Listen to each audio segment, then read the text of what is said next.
বিশ্বনন্দিত কোরআনের মুফাসসির আল্লামা সাইদি রাহিমাহুল্লাহকে যখন ধরা হলো, যখন নিয়ে যাওয়া হলো, তার সামনে অফার পেশ করা হলো, আপনি বাংলাদেশের সবচেয়ে জনপ্রিয় ব্যক্তি, এই কথাটা কিন্তু মিথ্যা না। আপনি বাংলাদেশের সবচেয়ে জনপ্রিয় ব্যক্তি, দলমত নির্বিশেষে মানুষ আপনাকে ভালোবাসে। যারা বিএনপি করে তারা জিয়াউর রহমানকে ভালোবাসে, কিন্তু বিএনপির লোক বঙ্গবন্ধুরে স্বাভাবিকত ভালোবাসে না।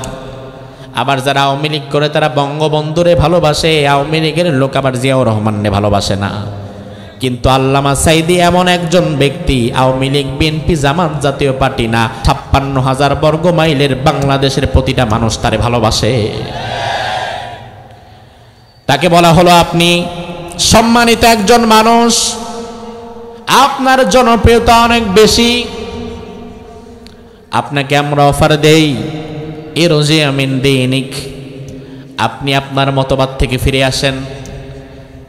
সমাজে আল্লাহর কোরআন প্রতিষ্ঠার যেই মতবাদ, আল্লাহর জমিনে আল্লাহর দ্বীন কায়েমের যেই মতবাদ, এখান থেকে আপনি ফিরে আসেন, নতুন দল করেন, নতুন ইসলামী দল করেন, ওই দল চালাবার জন্য যত টাকা পয়সা দরকার সব দেব, মন্ত্রিত্ব সভায় আপনাকে সম্মানজনক সিট দেব, আপনি আলাদা একটা দলের মন্ত্রী হবেন, সব আপনি পাবেন।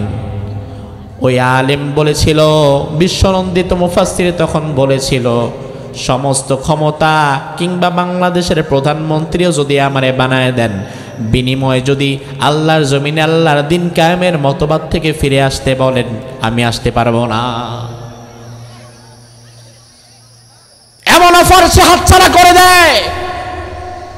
তোমার তো লজ্জা নাই? বাইতুল মুকাররমের খতিব হওয়ার জন্য তুমি আরেকজনকে কওমি জননী বলো, শুধুমাত্র ইসলামিক ফাউন্ডেশনের একটা পদ পাওয়ার জন্য তুমি জাহান্নামীকে জান্নাতি বলতে পারো, কিন্তু আল্লাহর বান্দা ঈমানি পরীক্ষায় এতটা উত্তীর্ণ হয়েছে, গোটা দুনিয়ার ক্ষমতাকে সে পায়ের নিচে চেপে ধরে শাহাদাতের মৃত্যুকে সে বরণ করে নিয়েছে। ঈমান কোন জায়গায় চলে গেছে? আল্লাহ তাআলা আল্লামা সাইদি রাহিমাহুল্লাহর মতো ঈমান আমাদেরও দান করুক। আশাদ্দুন নাসি বালাআন আল আমবিয়া সুম্মাল আমসালু ফাল আমসাল ইবতালার রাজুলু আলা হাসবি দীনিহি।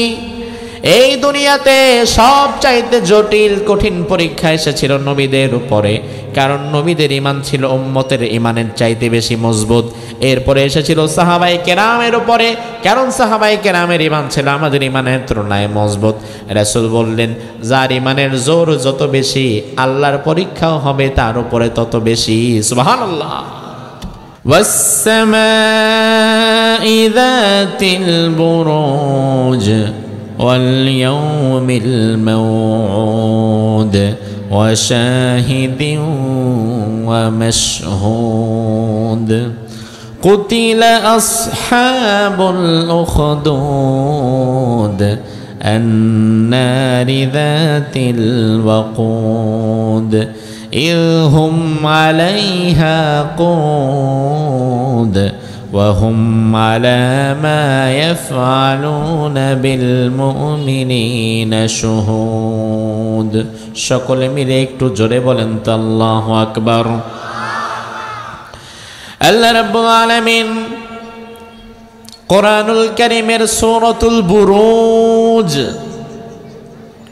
যে সূরার কিছু আয়াত আমি আপনাদের সামনে তেলাওয়াত করলাম, এই সূরার নাম হচ্ছে সূরাতুল বুরুজ। একটু জবাব দেন, সূরার নাম কি? বুরুজ, সূরাতুল বুরুজ। এই সূরাটা যারা মসজিদে নামাজ পড়েন ৫ ওয়াক্ত, কম বেশি সূরায়ে বুরুজটা অনেকের পরিচিত। কিছু আয়াতে কারিমা যেটা ইমাম সাহেব নামাজে অহরহ তেলাওয়াত করে। বুরুজ শব্দটির দুটি অর্থ। বুরুজ শব্দটির একটি অর্থ হচ্ছে আকাশের নক্ষত্রমালা, তারকারাজি, স্টার। আর আরেকটা অর্থ হচ্ছে অট্টালিকা, প্রাসাদ। যেমন আল্লাহ কোরআনের এক আয়াতে বলেছেন, আইনামা তাকুনু ইউদরিকুমুল মাউত ওয়ালাউ কুনতুম ফি বুরুজিম মুশাইয়াদা। মৃত্যু থেকে পালিয়ে কেউ বাঁচতে পারবে না, যদিও অট্টালিকার মধ্যে গিয়ে লুকাও। কিন্তু সূরা বুরুজে বুরুজ শব্দের অর্থটা অট্টালিকা কিংবা প্রাসাদ নয়। সূরাতুল বুরুজে বুরুজ শব্দের অর্থ আল্লাহ করেছেন আকাশের নক্ষত্ররাজি, স্টারগুলোকে বুরুজ বলেছেন। প্রথম আয়াতের মধ্যে আল্লাহ বলেন ওয়াস-সামাই যাতিল বুরুজ, আমি আল্লাহ তাআলা আকাশের নক্ষত্ররাজির কসম করলাম। আমার ভাইরা ভালো করে বোঝেন, আল্লাহ তাআলা আকাশের নক্ষত্ররাজির কসম করলেন। আল্লাহ বললেন ওয়াস-সামাই যাতিল বুরুজ, ওই আকাশের নক্ষত্ররাজির কসম আমি করলাম। তাহলে একটু জবাব দেন, কসম করলেন কে? জোরে কসম করলেন কে? আমরা যখন দুনিয়াতে কোনো বিষয়ে কসম করি, স্বাভাবিকত সস্তা কোনো বিষয়ে কিন্তু আমরা কসম করি না, বরং আমরা কসম করি কিন্তু ওই বিষয় নিয়ে যেই বিষয়টা ক্রিটিক্যাল, গুরুত্ব বেশি, বা যখন আমাদের পিঠ দেয়ালে ঠেকে যায় তখন আমরা কসম করি, সহজে করি না। তাইলে এই সূরার প্রথমে আল্লাহ যেহেতু একবার কসম করলেন, তার মানে বুঝতে হবে এখানে ভিন্ন কিছু আছে। 2 নম্বর আয়াতে আল্লাহ বললেন ওয়াল ইয়াউমিল মাউউদ, আমি আল্লাহ কসম করলাম প্রতিশ্রুত দিবসের। প্রতিশ্রুত দিবসের মানে কিয়ামত দিবসের। আমি আল্লাহ তাআলা কিয়ামতের কসম করলাম। প্রথমে করলেন আল্লাহ তাআলা আকাশের তারকারাজির কসম, 2 নম্বরে করলেন কিয়ামতের দিনের কসম, 3 নম্বরে আল্লাহ বলেন ওয়া শাহিদি ওয়া মাশহুদ, আমি আল্লাহ তাআলা শাহেদ এবং মাশহুদের কসম করলাম। আবু মুসা আল-আশআরী রাদিয়াল্লাহু আনহু থেকে তাফসীর এসেছে, শাহেদ হচ্ছে জুমআর দিন আর মাশহুদ হচ্ছে আরাফার দিন।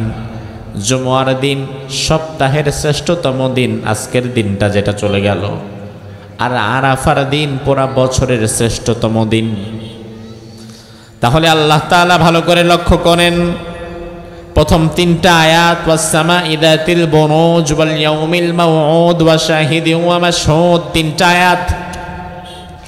প্রথম 3 আয়াতে আল্লাহ তাআলা 3টা কসম করলেন।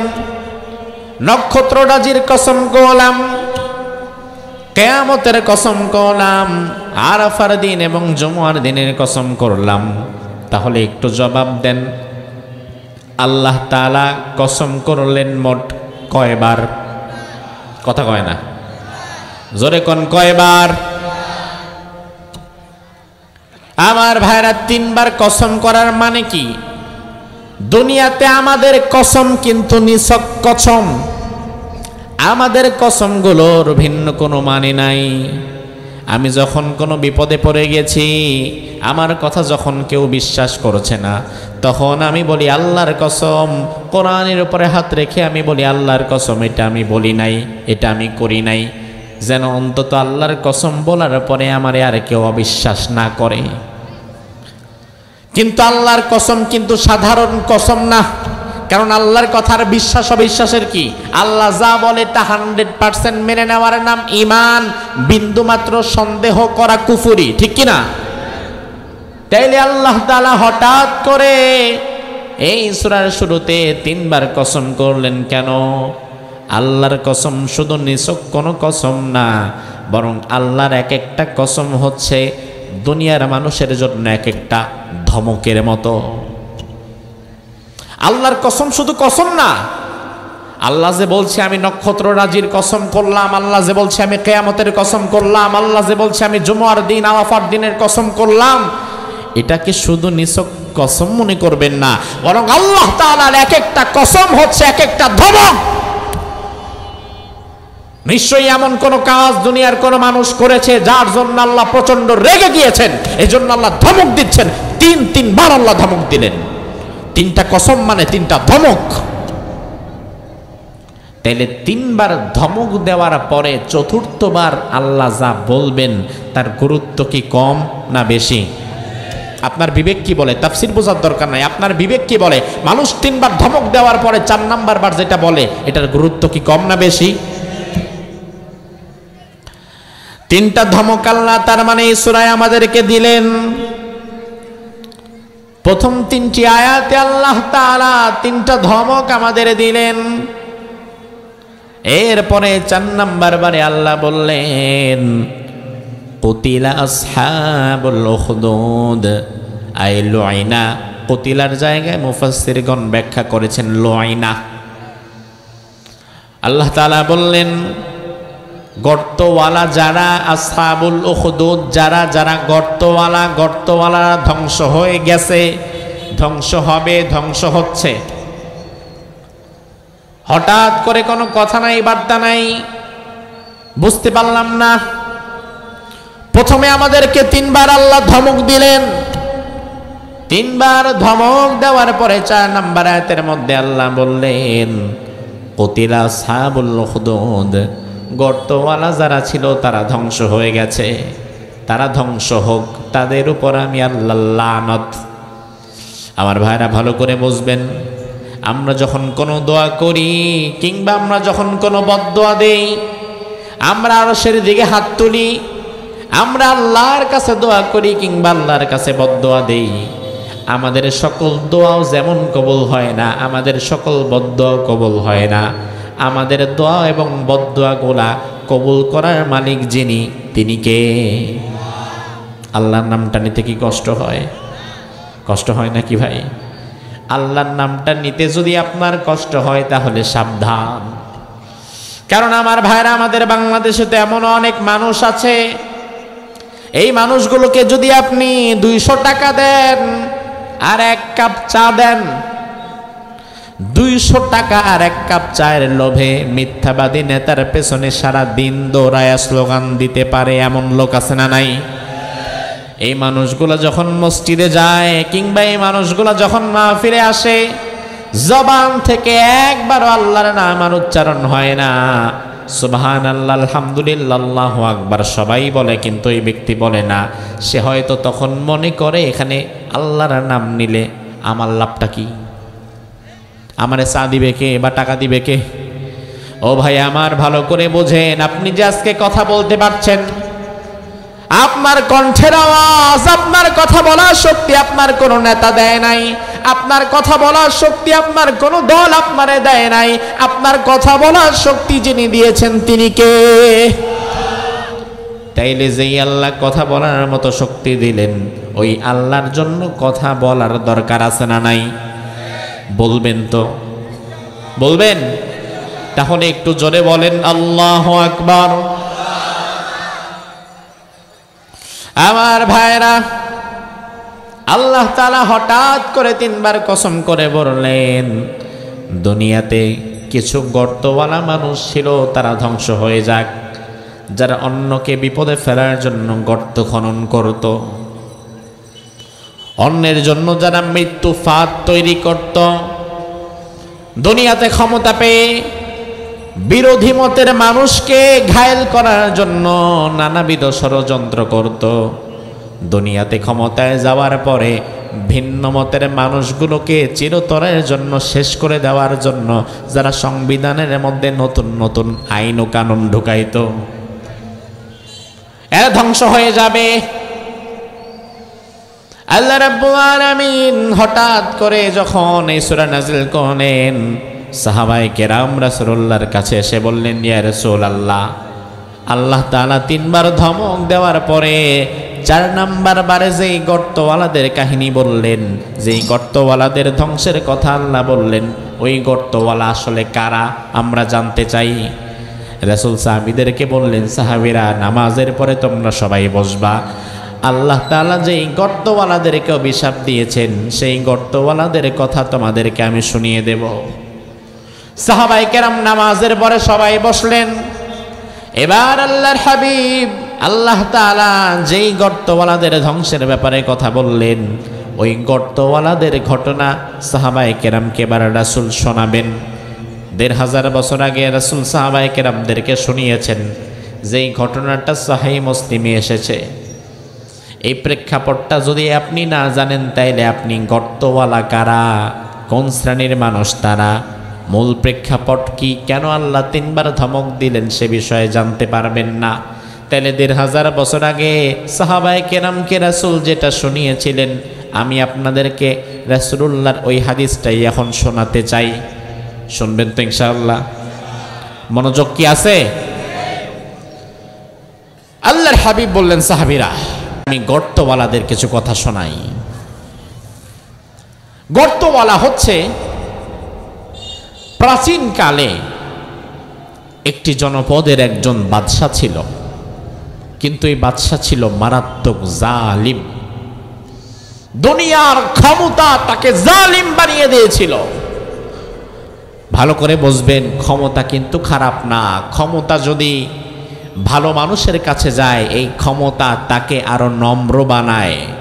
যেমন তার উৎকৃষ্ট প্রমাণ হচ্ছে সাইয়েদনা ওমর ফারুক রাদিয়াল্লাহু আনহু। ক্ষমতা পাওয়ার আগে তুখর গরম, কথার আগে হাত চলে।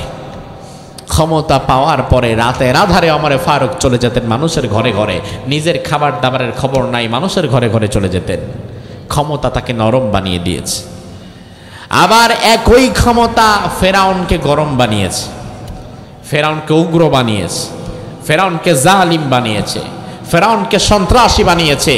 তার মানে হচ্ছে ক্ষমতা যদি আপনি সৎ, যোগ্য, আমানতদার, তাকওয়াবান ভালো মানুষের কাছে দিতে পারেন, ক্ষমতা তাকে আরো নম্র বানাবে, এই জাতির খাদেম বানাবে।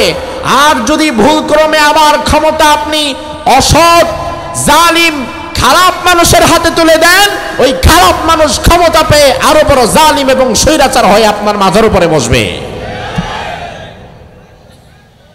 এখন ক্ষমতা কাকে কোথায় দিবেন সেটা আপনি বোঝেন। ওই বাদশা ছিল জালিম, জুলুমের রাজত্ব কায়েম করেছে। এবং হাদিসের মধ্যে রাসূল বললেন, ওয়া কানা লাহু সাহির। ওই বাদশা তার বিশাল সাম্রাজ্য কন্ট্রোল করত জাদুবিদ্যা দ্বারা। কিছু জাদুকর পালত, জাদু দিয়ে মানুষের ব্রেন ওয়াশ করত। জাদুবিদ্যাটা মূলত এমন এক জিনিস যেটা আপনার চোখকে আসলে ধোকায় ফেলে দেয়, আপনার ব্রেনকে ওয়াশ করে দেয়। আপনি দেখতেছেন বন্ধ, আসলে জিনিসটা খোলা। আপনি দেখতেছেন সাদা, প্রকৃত অর্থে জিনিসটা কালো। এভাবে জাদু মূলত আপনার ব্রেনকে ওয়াশ করে দেয়। তৎকালীন যুগের জালিম রাজা বাদশারা তাদের সাম্রাজ্য টিকিয়ে রাখার জন্য কিছু জাদুকরকে রাখত এবং সেই জাদুবিদ্যা দিয়ে মানুষের ব্রেনকে ওয়াশ করত। বর্তমান যুগেও দেখবেন যারা জুলুমের রাজত্ব কায়েম করে, যারা ত্রাসের রাজত্ব সৃষ্টি করে, এই মানুষগুলোর রাজত্ব টিকে থাকে মূলত কিছু দালাল, স্বৈরাচারের পা চাটা মিডিয়ার দ্বারা। যে মিডিয়ার মিথ্যা তথ্যে মানুষের ব্রেন ওয়াশ করা হয়। 2000, 2500, 3000, 1500 বছর আগে পৃথিবীতে জাদুবিদ্যার প্রভাব ছিল সবচেয়ে বেশি। তৎকালীন জামানায় জাদুবিদ্যা দিয়ে মানুষের মনোজগৎকে কন্ট্রোল করা হতো। বর্তমানে জাদুবিদ্যা নাই, কিন্তু বর্তমানে মানুষের মনোজগৎ কন্ট্রোল করে মিডিয়া। এই জন্য মিডিয়া আমাদেরকে যা দেখায় আমরা তাই দেখি। মিডিয়া যদি ভালো মানুষকে দিনের পর দিন খারাপ মানুষ বানিয়ে রিপোর্ট পেশ করে, তখন আমরা সেটাই সত্য বলে ধরে নেই। আমার ভাইয়েরা, মিডিয়া বর্তমানে অনেক বড় একটা ফ্যাক্ট। মিডিয়া যদি কোনো ভালো মানুষের পেছনে লাগে, মিডিয়া যদি চিন্তা করে তারে আমি খারাপ মানুষ হিসাবে প্রমাণ করে দেব, তাহলে এটা মিডিয়ার দ্বারা সম্ভব। আবার মিডিয়া যদি মনে করে খারাপ মানুষরে আমি ভালো হিসাবে সমাজের মধ্যে দাঁড় করাবো, এটাও মিডিয়ার দ্বারা সম্ভব। আপনি দেখেন, আপনাকে আমি ছোট্ট একটা উদাহরণ দিই, তাহলেই বুঝবেন। আমার ভাইরা জবাব দেন, গোটা পৃথিবীতে বর্তমানে সব চাইতে বেশি নির্যাতিত, সব চাইতে বেশি মাজলুম জনগোষ্ঠী কারা? হিন্দু, বৌদ্ধ, খ্রিস্টান, ইহুদি নাকি মুসলমান? আরো জোরে কোন? সন্দেহ আছে থাকতে কোনো? এবার আপনাকে যদি আমি বলি গোটা দুনিয়ার মিডিয়া নিউজ যেটা আমাদেরকে দেখায় সেই অনুযায়ী গোটা পৃথিবীতে মৌলবাদী, সন্ত্রাসী, জঙ্গিবাদী এই শব্দগুলো সবচাইতে বেশি ব্যবহার হয় কাদের নামে? হিন্দু, বৌদ্ধ, খ্রিস্টান, ইহুদি নাকি মুসলমান? তাইলে বিষয়টা কেমন হাস্যকর। একদিকে পৃথিবীতে সবচাইতে নির্যাতিত বুঝি আমি, আবার অন্যদিকে পৃথিবীর মধ্যে নাকি শীর্ষ সন্ত্রাসীও বলে আমি যদি শীর্ষ সন্ত্রাসী হইতেই পারতাম তাহলে আমি নির্যাতিত হব কেন? বরং আমি তো আরো নির্যাতন করব। আমি কি বুঝাতে পারছি? আর আমি যদি শীর্ষ সন্ত্রাসী হওয়ার মতো যোগ্যতা রাখতাম, আমি যদি জঙ্গি হতাম, আমি যদি একটা বোমা মেরে লক্ষ লক্ষ মানুষকে উড়িয়ে দিতে পারতাম, তাইলে আমি মার খাবো কেন? আমি মজলুম হব কেন? বরং আমি তো আরো জালিম হব, আমি যা খুশি তাই করব। বরং আমরা দেখি গোটা দুনিয়াতে বর্তমানে সব চাইতে বড় জালিম এবং সব চাইতে বড় মুসলিম ঘাতক হিসাবে যেই রাষ্ট্র পৃথিবীতে বর্তমান বিরাজমান, সেই রাষ্ট্রের নাম হচ্ছে ইসরায়েল। যে ইসরায়েল প্রতিনিয়ত প্রতিদিন ফিলিস্তিনের লক্ষ লক্ষ মানুষকে মেরে ফেলছে। এমনকি ঈদের দিনটাও বাদ যায় না যে এই দিন ফিলিস্তিনে না কোনো মানুষ নিহত হচ্ছে। ঈদের নামাজ পড়তে এসেছে মুসলমান, সেখানে বোমা মেরেছে। জুমার নামাজ পড়তে এসেছে মুসলমান, সেখানে বোমা মেরে উড়িয়ে দিয়েছে। হাজার হাজার মা বাবা, তাদের সন্তানের কোনো হিসাব নাই। এমনও নিউজ আমরা পেয়েছি কয়েক মাস পূর্বে, একটা স্কুলে 30 জন বাচ্চা, ফিলিস্তিনের একটি স্কুলে 30 জন বাচ্চা পড়াশোনা করছিল। এমন সময় দখলদার ইসরায়েল ওই বাচ্চাদের স্কুলটা লক্ষ্য করে একটা মিসাইল নিক্ষেপ করে। স্কুলটার উপরে যখন মিসাইল এসে পড়লো, গোটা স্কুলটা ব্লাস্ট হলো। ছোট ছোট বাচ্চা ছিন্ন ভিন্ন হয়ে গেল। বোমা মারার পরে, মিসাইল অ্যাটাকের পরে যখন মানুষ এসে তাদের বাচ্চাদের লাশগুলো খোঁজা শুরু করলো, তখন দেখা গেল কারো লাশ আর ক্ষত নাই, সব হাড্ডি গোশত গুঁড়া গুঁড়া কিমা কিমা হয়ে গেছে। মা বাবা কষ্ট করে চোখের পানি ধরে রাখতে পারে না, সন্তানের লাশটা চেনানো উপায় নাই, গোশত হয়ে আছে। কষায়ের দোকানে গরুর গোশত কেটে কেটে কেটে কেমন যেমন ভাগা দিয়ে রাখে, ঠিক স্কুলটার ভেতরে এমন ছিন্ন বিচ্ছিন্ন গোশতের টুকরা ছাড়া আর কিছুই নাই। অবশেষে গোশতের টুকরাগুলো কেজি ধরে মা বাবাদেরকে দিয়ে দেয়া হয়েছে। আপনার বাচ্চার নাম কি? বলে আব্দুল্লাহ। বয়স কত? বলে 4 বছর। ওজন কত ছিল? বলে 15 কেজি। তখন ওইখান থেকে 15 কেজি গোশত তাকে দিয়ে দেয়া হয়েছে, নেন গিয়ে কবর দিয়ে দেন। এই কষ্ট আপনি বুঝতে পারবেন না।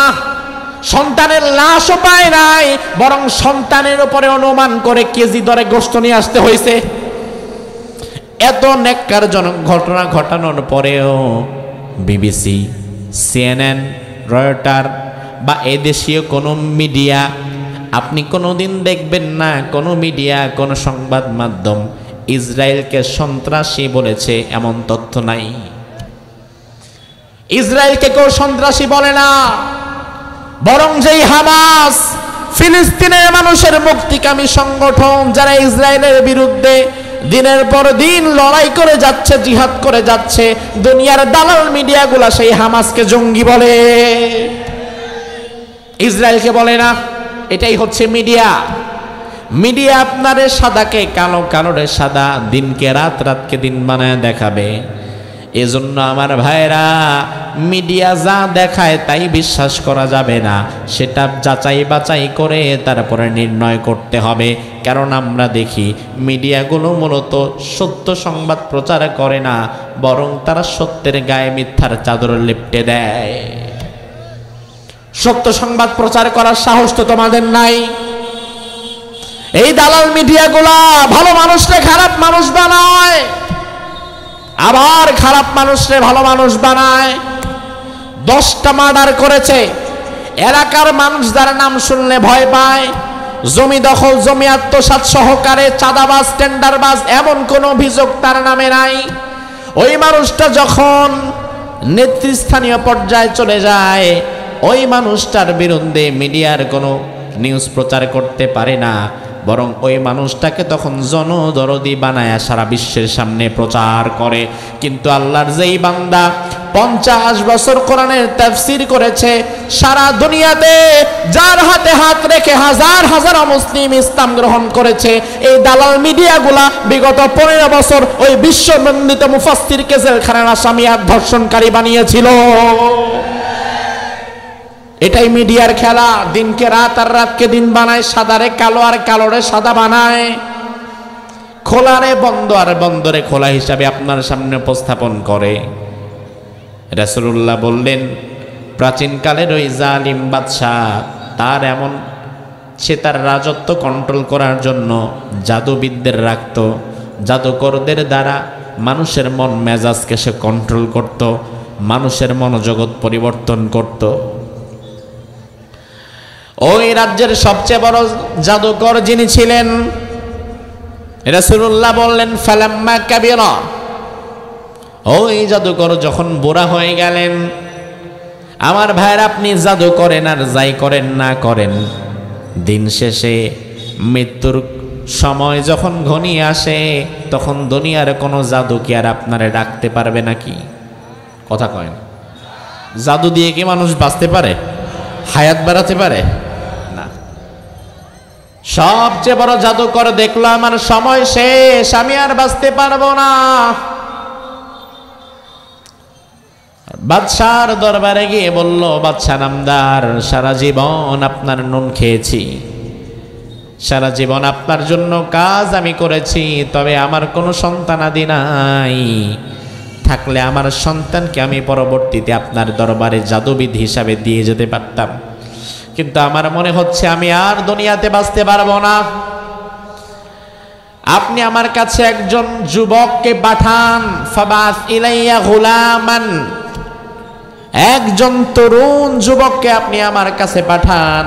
ওই তরুণ যুবককে আমি আমার পরিপূর্ণ জাদু শিখায় দিব, জাদু যত রপ্ত যত কৌশল আছে সব আমি তাকে শেখাবো। পরবর্তীতে ওই যুবক যেন এই রাজ্যের প্রধান জাদুকর হিসাবে আপনাকে সাপোর্ট দিতে পারে। বাদশাহ এবার এই রাজ্যের যুবকদের মধ্যে ঘোষণা দিয়ে দিল, 16 বছর থেকে নিয়ে শুরু করে 25 বছর পর্যন্ত যুবক যারা আছো, বাদশার দরবারে লাইন দাও, যোগাযোগ করো। বাদশাহ বলে দিল, এই জাদুবিদ হিসাবে যাকে নিয়োগ দেওয়া হবে তাকে পরিপূর্ণভাবে তার পরিবার থেকে কিনে নেওয়া হবে এবং প্রতি মাসে তাকে বিরাট একটা মজুরি দেয়া হবে। বাদশার এই অফার শুনে ওই রাজ্যের তৎকালীন যুবকেরা লাইন ধরল, সবাই জাদু শেখার জন্য দাঁড়িয়ে গেল। আমার ভাইরা একটু বুঝে থাকলে জবাব দেন, জাদু করা, বান মারা বা জাদুবিদ্যা করা, কাউকে বশ করা, এ বিষয়টা কি হালাল না হারাম, জায়েজ না নাজায়েজ? কিন্তু বর্তমানেও গ্রামে গঞ্জে কিংবা অনেক জায়গায় এমন কিছু মানুষ আছে যারা জাদুবিদ্যা নিয়ে, কুফরি কালাম নিয়ে কাজ করে, যারা বান মানে আরেকজনের সংসার নষ্ট করে, এমন আছে না নাই?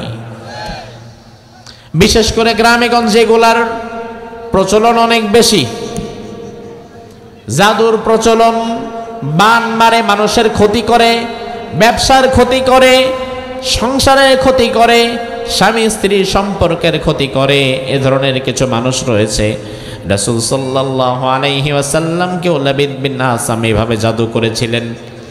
আল্লাহর হাবিব নামাজে দাঁড়াতেন, নামাজ পড়তেন, ভুলে যেতেন, কোন সূরা পড়লেন, কয় রাকাত হলো ভুলে যেতেন।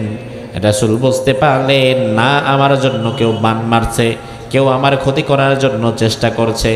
আল্লাহর হাবিব আল্লাহর দরবারে আশ্রয় চেয়ে বললেন, আল্লাহ, আমাকে হয়তো কেউ জাদু করেছে, বান মেরেছে, আমার ক্ষতি করার জন্য চেষ্টা করেছে।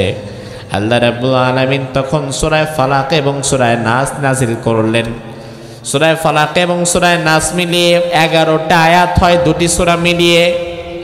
আমার মা বোনেরা, যারা মাইকের আওয়াজ আমাদের কানে, আপনাদের কানে যাদের মাইকের আওয়াজ যাচ্ছে, আপনারা ভালো করে মনে রাখবেন, সূরা ফালাক এবং সূরা নাস এই দুইটি সূরার মধ্যে মোট 11টি আয়াত রয়েছে।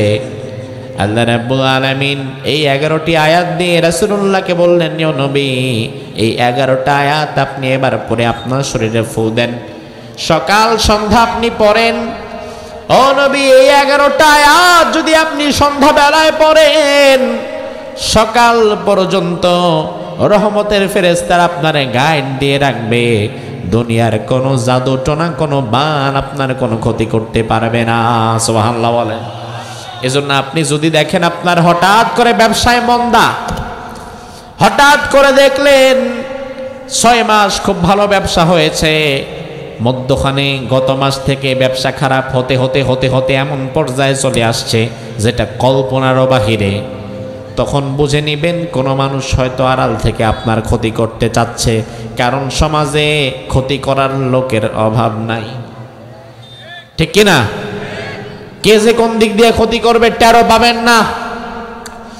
আপনি যখন দেখবেন কোনো কারণে হঠাৎ আপনার স্ত্রীর সাথে 10 বছর 12 বছরের সংসার, 15 বছর সংসার করে হঠাৎ করে একদিন কথা কাটাকাটি নিয়ে ঝগড়াঝাটি মারামারি লেগে ডিভোর্স হয়ে যায়, এমন নজিরও আছে না নাই? তখন বুঝে নেবেন আপনাদের সংসার নষ্ট করার জন্য কেউ আড়াল থেকে কাজ করছে। এ ধরনের দৃশ্য যখনই আসবে, সাথে সাথে ইস্তেগফার করে সূরা ফালাক এবং সূরা নাস পড়ে নিবেন। এই 11টা আয়াত যদি আপনি আমল করতে পারেন, জীবনে কোনো দিন কোনো জাদুটোনা, কোনো বান আপনার কোনো ক্ষতি করতে পারবে না। সুবহানাল্লাহ। আমল করতে পারবেন তো ইনশাআল্লাহ? ওই জাদুকর বলল, ফাবাআস ইলাইয়া গুলামান, আমি তো চলে যাব, একজন যুবক পাঠান, একজন যুবককে পাঠান আমার কাছে, যেই যুবককে আমি আমার পরিপূর্ণ জাদুবিদ্যা শিখিয়ে দেব। আবার ভাইরা একটু লক্ষ্য রাখেন, কেন যুবক দরকার? কি আমার তো যুবককে টার্গেট করার দরকার ছিল না। বিষয়টা তো এমন হতে পারত যে বাচ্চা, আপনি আপনার পছন্দ অনুযায়ী যে কোনো একজন লোককে পাঠান, আপনি যে কাউকে পাঠান, আমি তাকে জাদু শিখিয়ে দেব, সে পরবর্তীতে আপনার সাম্রাজ্য দেখে শুনে রাখবে। কিন্তু না, যে কাউকে পাঠাতে না বলে বললেন, ফাবাস ইলাইয়া গুলামান ও আল্লিমহু সিহর, একজন যুবক আমার কাছে পাঠান, একজন তরুণ আমার কাছে পাঠান। যেই তরুণ, যেই নওজোয়ান, যেই যুবককে আমি আমার জাদু শিখিয়ে দেব। তার মানে অতীত যুগেও সব সময় জালিমদের টার্গেট ছিল মূলত যুব সমাজ। কথা কি বুঝেন? কথা কি বুঝতে পারছেন? তার কারণ হচ্ছে যেন তেন মানুষকে জাদু শিখিয়ে সমাজের মানুষের ক্ষতি যা করা যাবে, যুবকরা যদি শেখাই আরো বেশি করা যেতে পারে। কারণ যুবক হচ্ছে আমার হাতের এমন তলোয়ার, এই যুবককে যদি আমি সঠিক কাজে লাগাতে পারি, তার দ্বারা দেশ, সমাজ, জাতির কল্যাণ হবে। আবার যুব সমাজকে যদি আমি ভুল পথে পরিচালিত করতে পারি, তাহলে গোটা জাতি গজবে পরিণত হবে। যুবক একটি জাতির মূল চালিকা শক্তি হচ্ছে যুবক। যেই সমাজ, যেই গ্রাম, যেই অঞ্চলের যুবকেরা আল্লাহর পথ থেকে সরে এসে জালিমের সাথে হাত মিলিয়ে চলতে থাকে, ওই সমাজ, ওই গ্রাম, ওই অঞ্চলের উপরে আল্লাহর রহমত না, বরং আল্লাহর গজব পড়ে। কারণ যুবক সব চলে গেছে ওই দলে। কিন্তু যখন যুবকরা আল্লাহর পথে ফিরে আসে, যুবকরা যখন সত্য এবং ন্যায়ের পথে ফিরে আসে, পরিবর্তনের শুরুটা আল্লাহ তাআলা তখনই দিয়ে দেয়।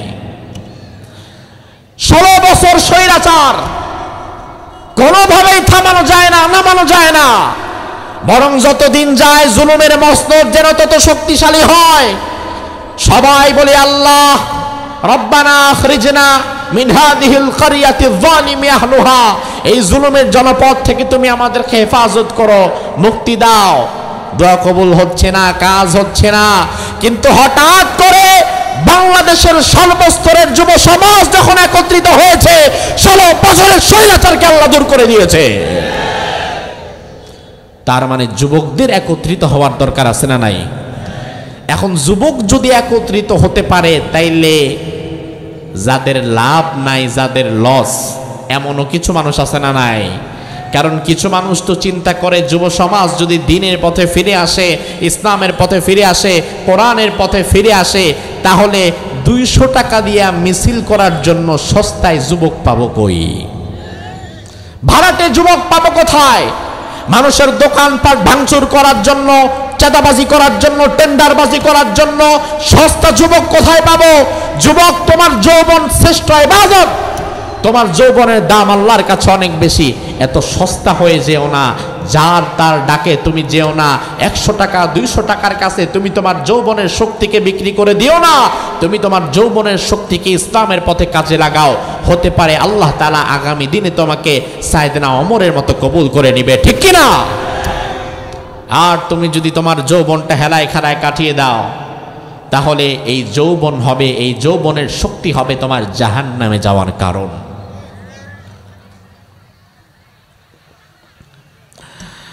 আমার ভাইরা, ওই জাদুকর বলল আমাকে একজন যুবক দেন। বাদশাহ যুবক খোঁজা শুরু করলো। লোভনীয় অফার পেয়ে সেই এলাকার লক্ষ লক্ষ যুবক তারা লাইন ধরলো। হাজারো যুবকের মধ্য থেকে বাদশাহ একজন যুবককে বাছাই করলো। মেধা, বুদ্ধি, ইন্টেলেকচুয়াল ক্যাপাবিলিটি সব দিক দিয়ে একজন যুবককে বাদশাহ বাছাই করে ওই জাদুকরের কাছে পাঠালো। ওই যুবককে তার পরিবারের কাছ থেকে পরিপূর্ণ কিনে ফেলা হলো। এবার যুবক প্রতিদিন সকালে বাসা থেকে বের হয়, জাদুকরের কাছে যায়, সারাদিন জাদু শিখে, জাদুর নানান কৌশল সে রপ্ত করে সন্ধ্যার দিকে আবার বাড়ির দিকে ফিরে যায়। হঠাৎ একদিন যুবক যাওয়ার পথে পথিমধ্যে দেখতে পেল একটা পাহাড়ের গুহা, বিরাট উঁচু পাহাড়, পাহাড়ের নিচে একটু গর্ত, সুড়ঙ্গের মতো। এটাকে বলা হতো পাহাড়ের গুহা। প্রাচীনকালে পাহাড়ের গুহার মধ্যে ব্যবসায়ী কাফেলা কিংবা নিকটস্থ মানুষজন গিয়ে আশ্রয় গ্রহণ করত। যুবক চিন্তা করলো, আমি একটু ক্লান্ত হয়ে পড়েছি, আজকে প্রচণ্ড গরম, একটু পাহাড়ের গুহায় গিয়ে আশ্রয় নেই। ওই জাদুবিদ্যা শিক্ষাকারী ওই যুবক ওই পাহাড়ের গুহায় চলে গেল আশ্রয় নেওয়ার জন্য। যাওয়ার পরে দেখলো সেখানে আরেকজন ব্যক্তি বসা, আরেকজন লোক বসা। তার সাদা ধমধমে পোশাক, শুশ্রমণ্ডিত, গালটা দাড়িতে ভরা, সুন্দর চেহারার একজন মুরব্বী মানুষ। যুবক তার কাছে চলে গেল। এবার ওই মুরব্বী যুবককে দেখা মাত্রই সালাম দিয়ে দিল। কি দিল? জোরে কন। সালাম দিয়ে দিল। যুবক তো স্বাভাবিকত এই সালামের সাথে পরিচিত না। যুবক এবার কিভাবে জবাব নিবে তাও তো জানে না। যুবক বলল, আপনি কে, আপনার পরিচয় কি? ওই বৃদ্ধ লোকটি বলল, আমি আল্লাহর বান্দা, আল্লাহর গোলাম আমি, তার চেয়ে বড় আমার আর কোনো পরিচয় নাই। আসলে দুনিয়াতে আপনার আল্লাহর গোলাম এর চাইতে শ্রেষ্ঠ আর কোনো পরিচয় আপনারও নাই। আছে নাকি? আপনি কি মনে করেন আপনার কি আছে? আপনি মনে করতে পারেন আমি এমপি, এটা আমার প্রধান গর্বের পরিচয়। ও ভাই, আপনি মনে করতে পারেন আমি অনেক বড় ব্যবসায়ী, এটা আমার গর্বের পরিচয়। কিন্তু না, আপনার মন্ত্রিত্ব, আপনার এমপিত্ব, আপনার এই বিজনেস সোসাইটি, এই সব দুনিয়ার বুকে থেকে যাবে। কবরের জীবনে অন্য কোনো পরিচয়ে যাবে না, একটা পরিচয় সেখানে থাকবে। সেই পরিচয়টা হচ্ছে আমরা সবাই গোলাম। কার? আমরা সবাই কার গোলাম? আর আমাদের মালিক কে? যুবককে বৃদ্ধ বলল, আমি আল্লাহর গোলামের চেয়ে বড় কোনো পরিচয় আমার নাই। এবার আল্লাহর গোলাম শুনে ওই যুবকের মাথায় টনক নড়ল। যুবক বলল, মানিল্লাহ, আল্লাহর গোলাম? আল্লাহ কি? অর্থাৎ দুঃখজনক বিষয় হচ্ছে এই যুবক কোনোদিন আল্লাহর পরিচয় পায় নাই। আল্লাহ তাআলা কে সেটা সে জানে না। তার কারণ হচ্ছে ওই জনপদের জালিম বাদশা তার জুলুমের রাজত্বকে টিকিয়ে রাখার জন্য দিনের পর দিন, মাসের পর মাস, বছরের পর বছর, যুগের পর যুগ ওই জনপদে আসমানি কিতাবের শিক্ষাকে নিষিদ্ধ করে রেখেছিল। ভালো করে বোঝেন, আসমানি কিতাব বর্তমানে কোন কিতাব? কথা কয় না। আসমানি কিতাব বর্তমানে কোন কিতাব? কোরআনের আগেও কিছু আসমানি কিতাব পৃথিবীতে ছিল নাকি ছিল না? কয়েকটার নাম বলেন। এই তো মাশাআল্লাহ, তাওরাত, জাবুর, ইনজিল, এমন কিছু সাহিফা আসমানি কিতাব দুনিয়াতে ছিল।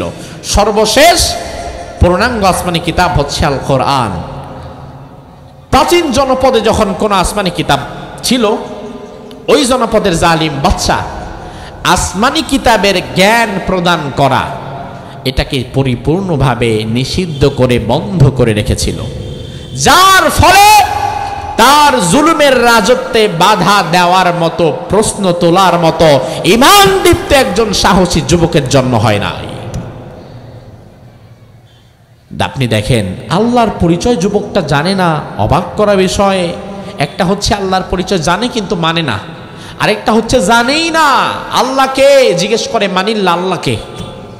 তার কারণ হচ্ছে, দুনিয়ার কোনো জায়গা থেকে যদি আপনি আসমানি কিতাবের ইলমকে নিষিদ্ধ করেন, উঠিয়ে দেন, ওই জনপদটা ধীরে ধীরে ধীরে ধীরে আল্লাহ তাআলা, রাসূল, পরকাল, এ সকল পরিভাষা এবং এগুলার সাথে ধীরে ধীরে অপরিচিত হতে থাকবে। এবং আমরা দেখেছি বিগত দিনে কিন্তু এটাই করা হয়েছে। বিগত দিনে যারা ছিল, তারা শিক্ষা ব্যবস্থার উপরে কলম ধরে কাট ছাট করে ইসলামকে এমন ভাবে সরিয়েছে, পুরা শিক্ষা ব্যবস্থা তুলে দিয়েছে নাস্তিকদের হাতে। শিক্ষা, মুসলিম দেশের শিক্ষা ব্যবস্থা কোন দেশ? বাংলাদেশ। কোন দেশ? যেই দেশের নাকি 92% মানুষ নাকি যেই দেশের মুসলমান, ওই দেশের শিক্ষা কমিশনে তো ওই জাতির সবচেয়ে বড় বড় আলেমদের থাকার কথা ছিল। কথা কয় না? আমার বাচ্চা কি পড়বে, আমার সন্তান কি শিখবে, সেটা ঠিক করবে আমার দেশের সবচেয়ে বড় আলেম যিনি, তিনি। আমার বাচ্চা কি পড়বে, কি শিখবে, সেটা জাফর ইকবালের মতো কোনো নাস্তিক, কোনো রাম, কোনো বাম ঠিক করবে না। ঠিক কিনা? বিগত দিনে আমরা দেখলাম সর্বনাশ। শিক্ষা ব্যবস্থা চলে গেছে এমন লোকের হাতে, যেই লোক 2023 সালে পাঠ্যপুস্তকে সংযোজন করে ঢুকিয়ে দিয়েছে আমাদের আদি পুরুষ আদম না, আমাদের আদি পুরুষ ছিল বানর। শুনছেন নাকি আপনারা? ও তাইলে আমার কথা ঠিক আছে, অন্তত অবিশ্বাস করার সুযোগ নাই। শুধু তাই না, আমরা দেখলাম আল্লাহ দিলে বিগত দিনের শিক্ষা ব্যবস্থায় আমাদের মাথার তাজ, আমাদের শ্রদ্ধার মুকুট, আমাদের শিক্ষক শিক্ষিকাদেরকে সম্মানের জায়গা থেকে টেনে নিচে নামিয়ে ব্যাঙের লাভ শেখানো হতো। জানেন না আপনারা? কাকের ডাক, হিয়ালের ডাক, কুত্তার ডাক শেখাইতো। আজব বিষয়। দেখেন, শিক্ষা ব্যবস্থার পরিবর্তন করা মানে একটি জাতিকে চিরদিনের জন্য পঙ্গু করে দেওয়া। এই জাতির যুবকেরা, এই জাতির মানুষেরা আগামী 50 বছর পরে আর আল্লাহ রাসূলকে চিনবে না। আগামী 50 বছর পরে আর আখিরাতকে তারা বিশ্বাস করবে না। একদিনে হবে না, এই ডোজটা ধীরে ধীরে ধীরে ধীরে দেয়া হবে। এটা হচ্ছে স্লো পয়জন। ধীরে ধীরে এটা আপনার উপরে কাজ করবে। যেমন আমি আপনাদেরকে প্রমাণ দিচ্ছি, শিক্ষা ব্যবস্থার পরিবর্তন যদি করা হয়, আসমানি কিতাবের জ্ঞান, ধর্মীয় শিক্ষা যদি বন্ধ করে দেওয়া যায়, তাহলে সমাজটা কেমন হয় আমি আপনাদেরকে বুঝিয়ে বলি। আমার ভাইয়েরা একটু জবাব দেন, আমাদের রব কে? সবাই বলেন। আমাদের ধর্মের নাম কি? আমাদের নবীর নাম কি? আমি আপনাদেরকে প্রশ্ন করেছি কয়টা? প্রথম রবকে জবাব দিয়েছেন আল্লাহ, এরপরে বললাম ধর্ম কি, বললেন ইসলাম, এরপরে বললাম নবীকে, বললেন মুহাম্মদ সাল্লাল্লাহু। এই তিনটা জবাব যে আমি আপনাদের থেকে নিলাম, এখন এই তিনটা জবাব, এই তিনটি প্রশ্নের জবাব আপনারা শিখেছেন ক্লাস 5-এর অঙ্ক বই থেকে। কথা কয় না? তাইলে ক্লাস 10-এর বাংলা বই থেকে, তাইলে ক্লাস 9-এর ভূগোল বই থেকে, নাইলে কোনো বিজ্ঞানের বই থেকে। এই তিনটা উত্তর আপনারা শিখেছেন একটা কিতাব থেকে। একটু জোরে বলেন তো সেই কিতাবের নাম কি? এইবার আমার ভাইরা মজার একটা বিষয় দেখেন, আজকে কোন জালিম ক্ষমতা পেল, এই জালিম চিন্তা করলো ধীরে ধীরে দুনিয়ার মানুষের সামনে আমি আমার ক্ষমতাকে আরো বাড়ায় তুলব, ধীরে ধীরে এই জনপদের মানুষের সামনে আমি নিজেকে ইলাহ, রব খোদা বলে দাবি করব, তাইলে প্রথম দিন জালিম হয়ে ক্ষমতায় যাওয়ার পরেই কিন্তু আর খোদা বলে দাবি করতে পারবে না। কারণ সে যদি ক্ষমতায় যাওয়ার দ্বিতীয় দিন পরে 2 মাস পরে বলে আমি তোমাদের খোদা, তাইলে বাহিরের লোক বাদ দেন, তার দলের লোকেরাই হয়তো তারে পিটায় নামায় দিবে, ঠিক কিনা? কিন্তু এবার সে যদি একটু পরিকল্পনাটা বড় নেয়, বড় একটা পরিকল্পনা নিয়ে সে যদি প্রথম চিন্তা করে বাংলাদেশে সকল ধর্মীয় প্রতিষ্ঠানগুলো বন্ধ করে দাও, একসাথে না, আগে আলিয়া ধরো তাইলে কওমি চুপ থাকবে, বা আগে কওমি ধরো তাইলে আলিয়া চুপ থাকবে, একসাথে ধরা যাবে না তাইলে সবাই খেপে যাবে, একটা ধরলে আরেকটারে আগায় রাখো, আরেকটারে আগায় রাখলে আরেকটারে বন্ধ করো, এভাবে করে ধর্মীয় জ্ঞানটাকে আগে সীমাবদ্ধ করো। একবারে ধর্মীয় শিক্ষা ওঠানো যাবে না, কিছু কিছু কমাও, কবি নজরুলের কবিতা কিছু কমাও, রবি ঠাকুরের কবিতা ঢুকাও, জসিমউদ্দিনের কবিতা বাদ দাও, জাফর ইকবালের কবিতা ঢুকাও, ফররুক আহমেদের কবিতা বাদ দাও, শামসুর রহমানের কবিতা ঢুকাও। এইভাবে করে মুসলিম লেখকদের কবিতাগুলো বাদ দিয়ে ধীরে ধীরে নাস্তিকদের কবিতাগুলো ঢুকাও।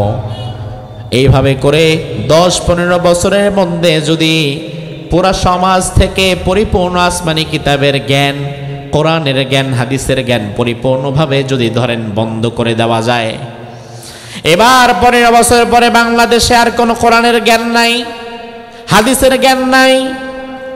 ও আমার ভাই, একদিনে পরিবর্তন হয় না, প্রতি 25 বছরে এক একটা নতুন প্রজন্ম পৃথিবীতে আসে। আপনার বাবার বয়স যখন 23-24 আপনার বাবা বিয়ে করেছে, আপনার বাবার বয়স যখন 25-26 তখন আপনার জন্ম হয়েছে, তার মানে আপনার থেকে আপনার বাবার বয়সের গ্যাপ 25 বছর। 25 বছর পরে নতুন আরেকটা প্রজন্ম দুনিয়াতে এসেছে। আবার আপনি যখন বড় হলেন, 23-24-এ বিয়ে করলেন, 25-26-এ আপনার বাচ্চা হলো, তার মানে পরবর্তী প্রজন্ম দুনিয়াতে আসছে আরো 25 বছর পরে। দুনিয়ার মূল হিসাবটা হচ্ছে প্রতি 25 বছরে একটা নতুন প্রজন্ম দুনিয়াতে আসে।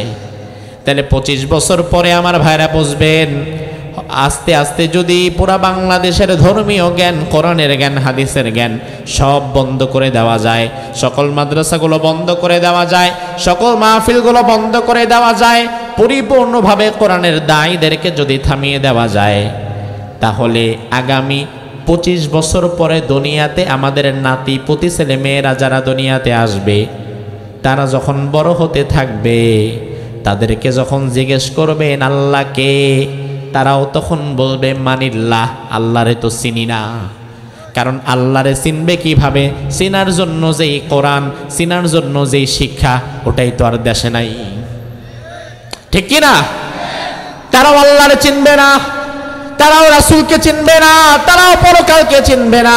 তখন যদি ওই জালিম নিজের খোদা দাবি করে, সে যদি যুব সমাজের সামনে দাঁড়ায় বলে আমি তোমাদের আল্লাহ, আমি তোমাদের খোদা, তখন দুনিয়ার মানুষ, ওই জনপদের মানুষ কিন্তু তারে খোদা বলে মেনেই নিবে, কারণ মানুষেরা প্রকৃত আল্লাহর সন্ধান পায় নাই, ঠিক কিনা? ও ভাই আমার, এই জন্য আমাদের তো মনে হয় 15-16 বছর যারা ক্ষমতায় থেকে মানুষের উপরে জুলুম করেছে, যারা শিক্ষা ব্যবস্থার উপরে হাত দিয়ে কলম ধরে শিক্ষা ব্যবস্থাকে তছনছ করে ফেলেছে, যারা কোরআন হাদিসের শিক্ষা কমাতে কমাতে একদম সীমিত আকারে নিয়ে এসেছিল, এরা যদি আর 10-15 বছর ক্ষমতায় থাকতে পারতো, তাইলে ভবিষ্যতে হয়তো নিজেদেরকে খোদা দাবি পর্যন্ত করে ফেলতো। আপনি কি করবেন? সিদ্ধান্ত আপনার। কোরআন হাদিসের শিক্ষা যদি বাদ দেন, গোটা প্রজন্ম ধ্বংস হয়ে যাবে। ওই যুবক এবার ওই সুশ্রমণ্ডিত মুরব্বীকে বলল মানিল্লাহ, আল্লাহকে। আসলে যুবকের দোষ কি? যুবক তো ধর্মীয় শিক্ষা পায় নাই, আসমানি কিতাবের জ্ঞান তো পায় নাই। এবার সেই মুরব্বী যিনি ছিলেন, তিনি ছিলেন খ্রিস্ট ধর্মের একজন আলেম। ইসলাম ধর্মে যারা ধর্মীয় জ্ঞানে শিক্ষিত দীক্ষিত তাদেরকে বলা হয় আলেম, আর খ্রিস্ট ধর্মে যারা ধর্মীয় জ্ঞানে শিক্ষিত দীক্ষিত তাদেরকে বলা হতো রাহেব, পাদ্রী। আপনাদের বোঝার সুবিধার্থে আমি আলেম শব্দটাই ব্যবহার করি, তিনি ছিলেন খ্রিস্ট ধর্মের একজন বড় আলেম, ইবাদত গুজার একজন আল্লাহর ওলি ব্যক্তি।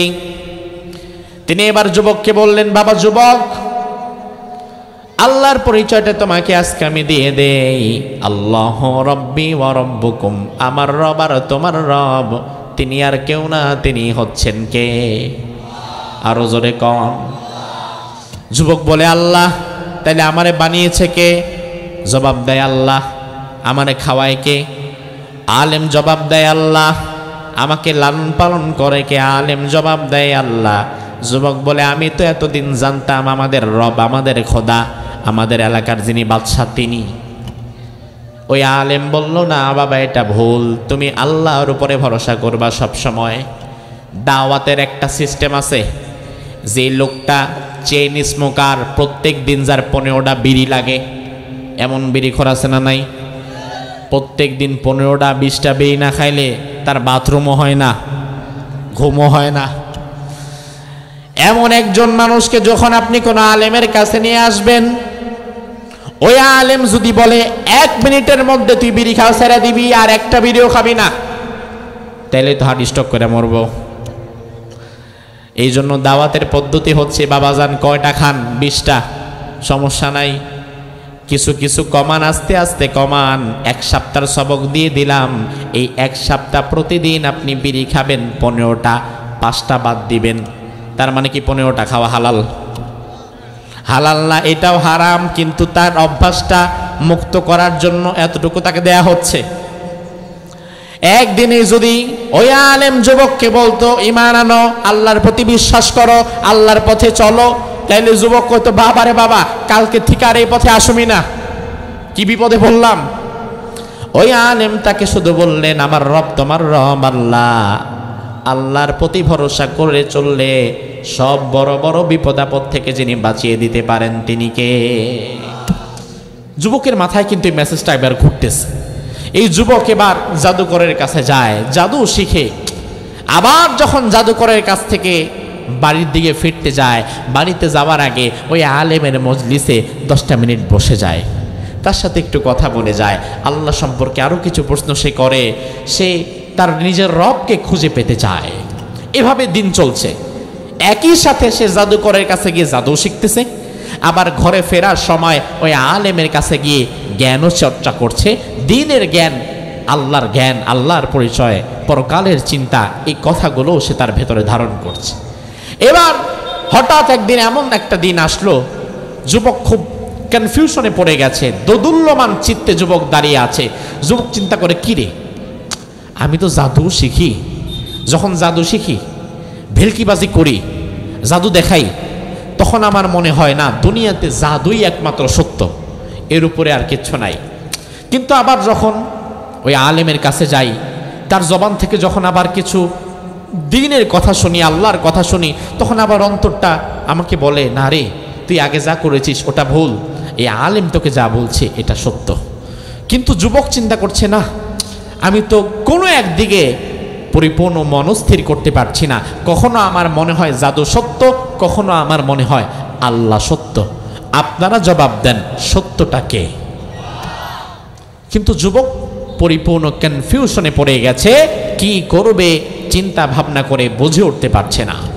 হঠাৎ একদিন যুবক এই চিন্তা নিয়ে বাড়ি ফেরার সময় দেখলো রাস্তা আটকে আছে, সরু একটা রাস্তা।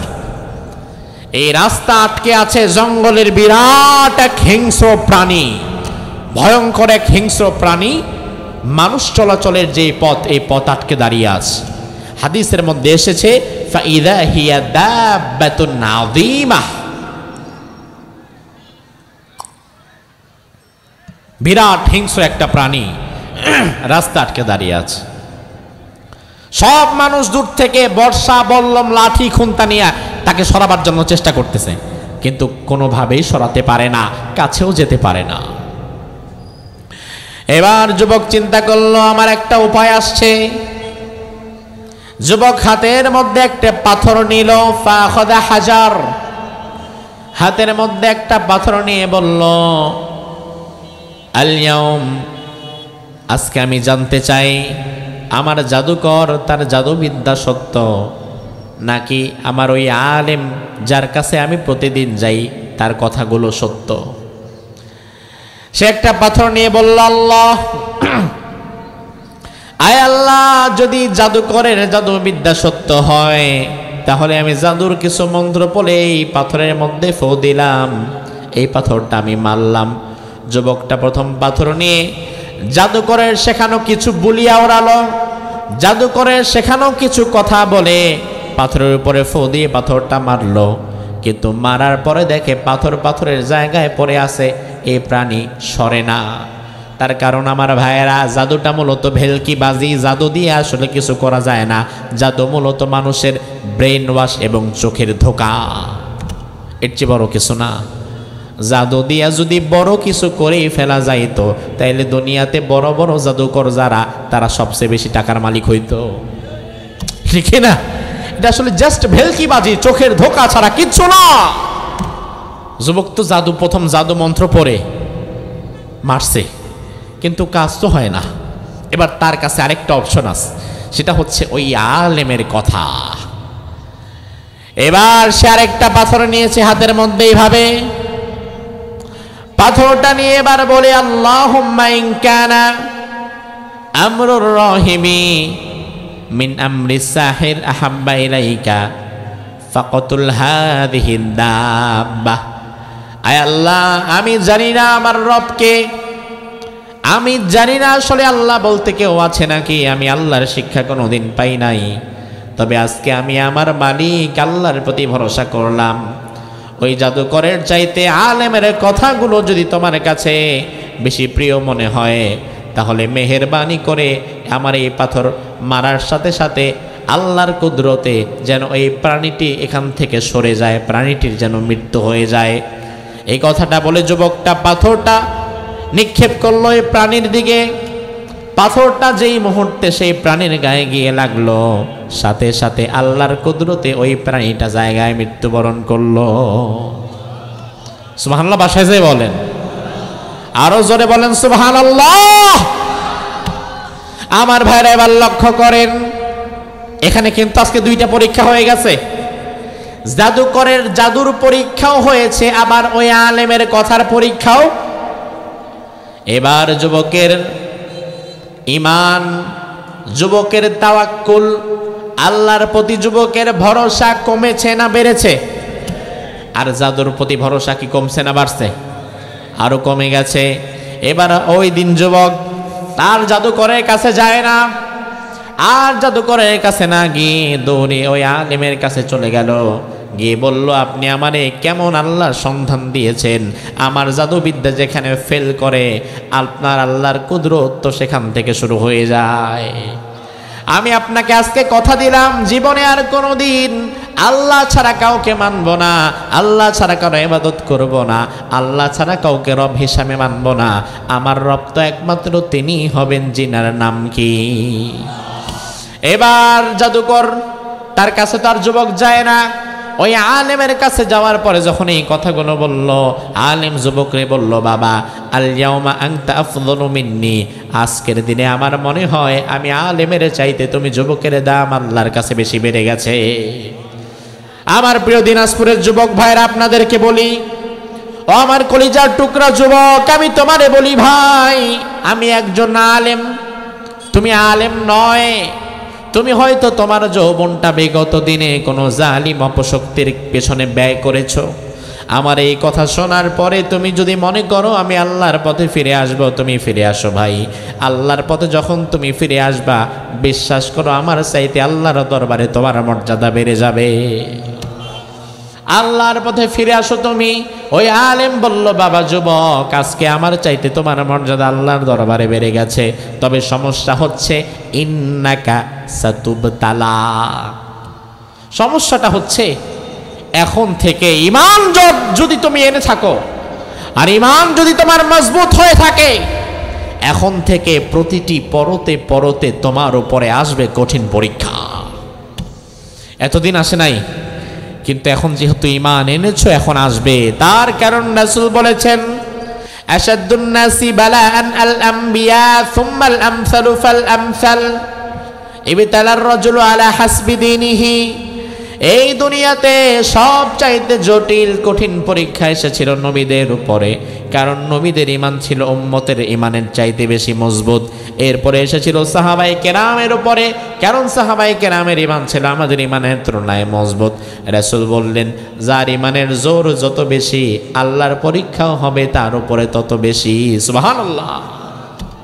যুবকরে বলল, দেখো বাবা, ইন্নাকা সাতুবতালা, অচিরেই কঠিন পরীক্ষার মধ্যে তোমাকে যেতে হবে, তোমার উপরে কঠিন পরীক্ষা আসবে বাবা। যুবক বলল, আমি প্রস্তুত আছি। এখন যুবক যে ওই দিন ওই প্রাণীটাকে পাথর মেরে মারছে, এই দৃশ্য যারা দেখেছে এরা তো মনে করছে সর্বনাশ, জয় বাবা জগন্নাথ, এ তো দেখি বিরাট আল্লাহর ওলি, এ তো অনেক ক্ষমতা। হ্যাঁ, জাদুকরের জাদু দিয়ে এটা সরাতে পারলো না, হঠাৎ করে কি যেন বলে সে প্রাণীটির দিকে পাথর মারাতে প্রাণীটি মরে গেল, তার মানে তো সাক্ষাৎ আল্লাহর ওলি, তার কাছে আমরা যাই আমাদের রোগ বিমারি নিয়ে। তৎকালীন যুগে ওই জনপদের মানুষদের কমন দুটি রোগ ছিল, একটি হচ্ছে কুষ্ঠ রোগ, আরেকটি হচ্ছে জন্ম থেকে অন্ধ, জন্মই হইতো অন্ধ হইয়া, চোখে আলো নাই। কুষ্ঠ রোগ এবং অন্ধ, এই অন্ধত্ব এবং কুষ্ঠ রোগ, এই দুটি সমস্যায় মানুষ জর্জরিত ছিল। মানুষ চিন্তা করলো, ডাক্তার কবিরাজ হাকিম সব বাদ দেই, ওই যুবকের কাছে গিয়ে ভিড় লাগাই, কারণ যুবকের যেই শক্তি আমরা দেখতে পেয়েছি, তার মানে যুবক চাইলে আমাদের জন্য কিছু করলেও করতে পারে। আপনারা বলেন তো, ক্ষমতা কি ওই যুবকের না ক্ষমতা কার? মানুষ তো এটা জানে না, এটা বুঝেও না, চলে গেছে তার কাছে। মানুষ এবার তার কাছে গিয়ে তার শক্ত করে ধরছে, বাবা যা লাগবে দিব, আপনি আমাদের এলাকার নতুন পীর, নতুন বুজুর্গ, আপনারে খানকা বানায় দিব, মাসে মাসে চাল দিব, ওরসে গরু দিব, আরো যা লাগে সব দিব, মেহেরবানি করে আমাদের কুষ্ঠ রোগ আর অন্ধত্ব আপনি দূর করে দিন। যুবক বললেন যে, দেখেন এগুলা করা আমার কাজ না, ইন্নামা লা আশফি আহাদান, আমি একজনকেও রোগ থেকে মুক্তিদান করতে পারবো না, ওই ক্ষমতা আমার নাই। তবে ইন্নামা ইয়াশফিল্লাহ, আপনার রোগ থেকে যিনি আপনাকে মুক্ত করতে পারেন তিনি কে? আমি পারবো না, তবে আল্লাহ পারবে। তবে আপনাদেরকে আমি বলি, যদি আপনারা আল্লাহর প্রতি ঈমান আনেন, তাইলে আমি আল্লাহর কাছে দোয়া করতে পারবো, আল্লাহ যদি চায় আমার দোয়া কবুল করে আপনাদের রোগ ভালো করে দিতেও পারে। এবার তারা বলল, আমান্না বিল্লাহ, আমরা আল্লাহর প্রতি ঈমান আনলাম, আল্লাহ ছাড়া কাউকে আমরা মানব না, শুধু আল্লাহর ইবাদত করব। এবার যুবক বলল, আয় আল্লাহ, এই মানুষগুলো আপনার প্রতি ঈমান এনেছে, আপনি ছাড়া কাউকে তারা মানবে না, মেহেরবানি করে তাদের রোগ আপনি ভালো করে দেন। সাথে সাথে উপস্থিত মানুষগুলোর রোগ আল্লাহ ভালো করে দিল। আপনি বুঝতেছেন কাহিনী? বিপ্লব কিন্তু শুরু হয়ে গেছে, গোটা সমাজের মধ্যে নতুন বিপ্লব শুরু হয়ে গেছে। আপনি মনে করবেন সব বন্ধ করে দিব, সব ধামাচাপা দিয়ে দিব, পতনের সব ছিদ্র বন্ধ করে দিব, কিন্তু পারবেন না। কোথাও না কোথাও টিম টিম করে নিভু নিভু আলো আবার জ্বলে উঠবে, ওই আলো হঠাৎ করে গণ বিস্ফোরণে পরিণত হবে। বিপ্লব শুরু হয়ে গেছে, মানুষ রবের পরিচয় পেয়ে যাচ্ছে, আল্লাহর পরিচয় পেয়ে যাচ্ছে। কিছু মানুষ তার আল্লাহর পরিচয় পেয়ে এক আল্লাহর গোলামি করা শুরু করেছে। হঠাৎ করে ওই জালিম বাদশাহ, তার রাজ দরবারে এক মন্ত্রী ছিল তুখোর বুদ্ধিমান, কিন্তু সমস্যা হচ্ছে চোখে দেখতে পেত না, কানা, অন্ধ। অন্ধ মানুষ, আর একজন অন্ধ মানুষ যে যার চোখে আলো নাই, গোটা দুনিয়ার সমস্ত ক্ষমতা তার কাছে দিলেও সে শান্তি পাবে না, কারণ সে তো চোখেই দেখে না। তার কাছে সবচেয়ে দামি তার চোখের আলো। তার কানে খবর এলো একজন যুবক, সে এমন কিছু জানে যেটার দ্বারা আপনার অন্ধত্ব ভালো করে দিতে পারবে। মন্ত্রী বলল, তাই নাকি? বলল, হ্যাঁ। এবার মন্ত্রী মানুষ তো, সম্পদের তো অভাব নাই, বিরাট সম্পদের এক সম্পদ বোঝায় উট নিয়ে চলে গেছে যুবকের বাড়িতে। সম্পদ বোঝায় উট নিয়ে যুবকের বাড়িতে যাওয়ার পরে বলল, আমি আমার সাধ্য অনুযায়ী এক উট বোঝাই স্বর্ণ মুদ্রা তোমার জন্য নিয়ে এসেছি, সব তোমাকে আমি হাদিয়া দিয়ে দিব, বিনিময়ে তুমি আমার চোখ দুটো ভালো করে দাও। যুবক এবারে বলল, ইন্নামা লা ইয়াশফি আহাদান ইন্নামা ইয়াশফিল্লাহ, ভালো করার মালিক আমি না, ভালো করার মালিক কে? আমি ভালো করতে পারবো না, তবে ফাইন আনতা আমানতা বিল্লাহ দাউতুল্লাহ, আপনি যদি এক আল্লাহর প্রতি ঈমান আনেন, আমি চাইলে আপনার জন্য আল্লাহর প্রতি দোয়া করতে পারবো, আল্লাহর কাছে দোয়া করতে পারবো। আমার আল্লাহ যদি চায় তাহলে ভালো করেও তো দিতে পারে, পারে না? পারে তো, পারে তো। এবার মন্ত্রী বলল, ঠিক আছে, আমি আল্লাহর প্রতি ঈমান আনলাম, এক আল্লাহর গোলামি করব, দুনিয়ার কাউরে আর আমি আমার রব হিসাবে মানব না, আমি এক আল্লাহর গোলামে পরিণত হয়ে যাব। সুবহানাল্লাহ। সমাজের 100 মানুষ ঈমান আনার চাইতে ওই রাজদরবারের একজন মন্ত্রীর ঈমান আনা কিন্তু আরো বেশি ভয়ঙ্কর, ঠিক কি না? দেখেন এই দাওয়াতটা কোথায় চলে যাচ্ছে, গণবিস্ফোরণ শুরু হয়ে যাচ্ছে। টিম টিম নিভু নিভু আলো, গুহার নিচে একজন মাত্র মানুষ ছিল যে আল্লাহর পরিচয় জানে, সেখান থেকে যুবক পাইছে, যুবক থেকে আরো মানুষ পাচ্ছে, সেখান থেকে এবার রাজ দরবারের একজন মন্ত্রী পর্যন্ত দিনের আলো পেয়ে যাচ্ছে। সুবহানাল্লাহ বলবেন না? কারণ ইসলাম কার? জোরে কোন? দিন কার? আপনি কি মনে করেন আপনি চাইলেই নিভাতে পারবেন? এই আলোটা যেহেতু আল্লাহর, দুনিয়ার কোনো মানুষের মুখের ফুৎকারে এই আলো নিভবে না, কারণ এই আলোটা যিনি জ্বালিয়ে রেখেছেন তিনি কে? এবার মন্ত্রী যখন ঈমান আনলো, যুবক আল্লাহর দরবারে দোয়া করে বলে, আল্লাহ, মন্ত্রী যেহেতু ঈমান এনেছে, দয়া করে মেহেরবানি করে তুমি মন্ত্রীর চোখের আলো ফিরিয়ে দাও। আল্লাহ তাআলা সুস্থ করে দিলেন। মন্ত্রী সাহেব এবার চোখে দেখা শুরু করলেন। এবার মন্ত্রী চোখে দেখার পরে তার ঈমান কি কমছে না বাড়ছে? কার প্রতি ঈমান? আল্লাহর প্রতি ঈমান। এবার পরের দিন যখন সে রাজ দরবারে বসেছে, রাজা মশাই তাকায় দেখে, কি রে, এবার না ছিল কানা, এই কানা দেখি আবার চোখে দেখে, এ আমার দিকে তাকায় কেমনে? কি ব্যাপার? এই তুমি না কানা ছিলা, তুমি না ছিলা অন্ধ, চোখে দেখো কেমনে? কি হয়েছে তোমার? বলে, আরে আপনি যেই যুবককে জাদুবিদ্যা শেখাতে পাঠিয়েছিলেন, ওই যুবকের দ্বারা আল্লাহ আমার চোখের আলো ফিরিয়ে দিয়েছে। আহা, বাদশার দরবারে 100 বৎসর পরে আল্লাহর নাম উচ্চারিত হলো। আল্লাহর নাম উচ্চারিত হয় নাই এতদিন এখানে। বাদশা বলল, মানিল্লাহ, আল্লাহ ফিরিয়ে দিয়েছে মানে আল্লাহকে? এবার মন্ত্রী বলে, আল্লাহর চেনো না? আল্লাহু রব্বি ওয়া রব্বুক, আল্লাহ আমার রব আবার তোর রব, ঠিক কি না? আল্লাহর চেনো না তুমি? আল্লাহ আমার রব তোমার রব। বাদশা বলে, আলাকা রব্বুন গায়রি, বেটা কথা সাবধানে ক, আমি ছাড়া তোর আরো কোন রব আছে নাকি? দেখেন কত বড় ফাজিল। আলাকা রব্বুন গায়রি, আমি ছাড়া তোর আরো কোন রব আছে নাকি? এই কথা কিন্তু তার আগে নমরুদ বলেছে। নমরুদ যখন নিজের খোদা দাবি করেছে, ইব্রাহিম বললেন, তুমি আমার খোদা না, আমার খোদার নাম কি? তখন নমরুদ বলে, মা আলিমতু লাকুম মিন ইলাহিন গায়রি, আমি ছাড়া তোমার যে আরো কোন রব আছে এটা তো আমার জানাই নাই। যে অনেক কত বড় জ্ঞানী ব্যক্তি, যে আরে আল্লাহ, তোমার যে আমি ছাড়া আরো কোন রব আছে এটা তো আমি জানি না। মন্ত্রীকে এবার বাদশা বলছে, আলাকা রব্বুন গায়রি, আমি ছাড়া কি তোর আরো কোন রব আছে নাকি? মন্ত্রী বলল, তুমি তো আমার রব নয়, আমার রব তোমার রব, গোটা দুনিয়ার রব তো একজনই, তিনার নাম কি? এই মন্ত্রী, তোকে এগুলা কে শিখিয়েছে? কার মাধ্যমে তুই আল্লাহর কথা জানতে পেরেছিস? মন্ত্রী জবাব দিল, আমার চোখ ভালো করেছেন যিনি, সেই যুবকের মাধ্যমে। যুবককে ধরে আনা হলো রাজ দরবারে। যুবককে এবার বাদশা প্রথম দেখার পরে বলল, তুমি না সেই ছেলে যারে আমি জাদু শিখতে পাঠাইছিলাম? বলে, যে আমি। যাক বাবা, তুমি তো সফল, এত ভালো জাদু তুমি শিখছো, তুমি দেখি কানা বেটার চোখ দিয়ে দিছো। এবার যুবক বলল, না, আমি আমার কোন জাদুবিদ্যার দ্বারা কারো চোখের আলো ফিরিয়ে দিতে পারি নাই। এই ভুম ভাং জাদুবিদ্যা দিয়ে তো আমি একটা প্রাণীকে সরাইতে পারি নাই। তাহলে এত কাজ তুমি করেছো কিভাবে? ওই যুবক বলল, এই কাজগুলো আমি করেছি আমার মাওলার শক্তির মাধ্যমে, আমার রবের শক্তির মাধ্যমে।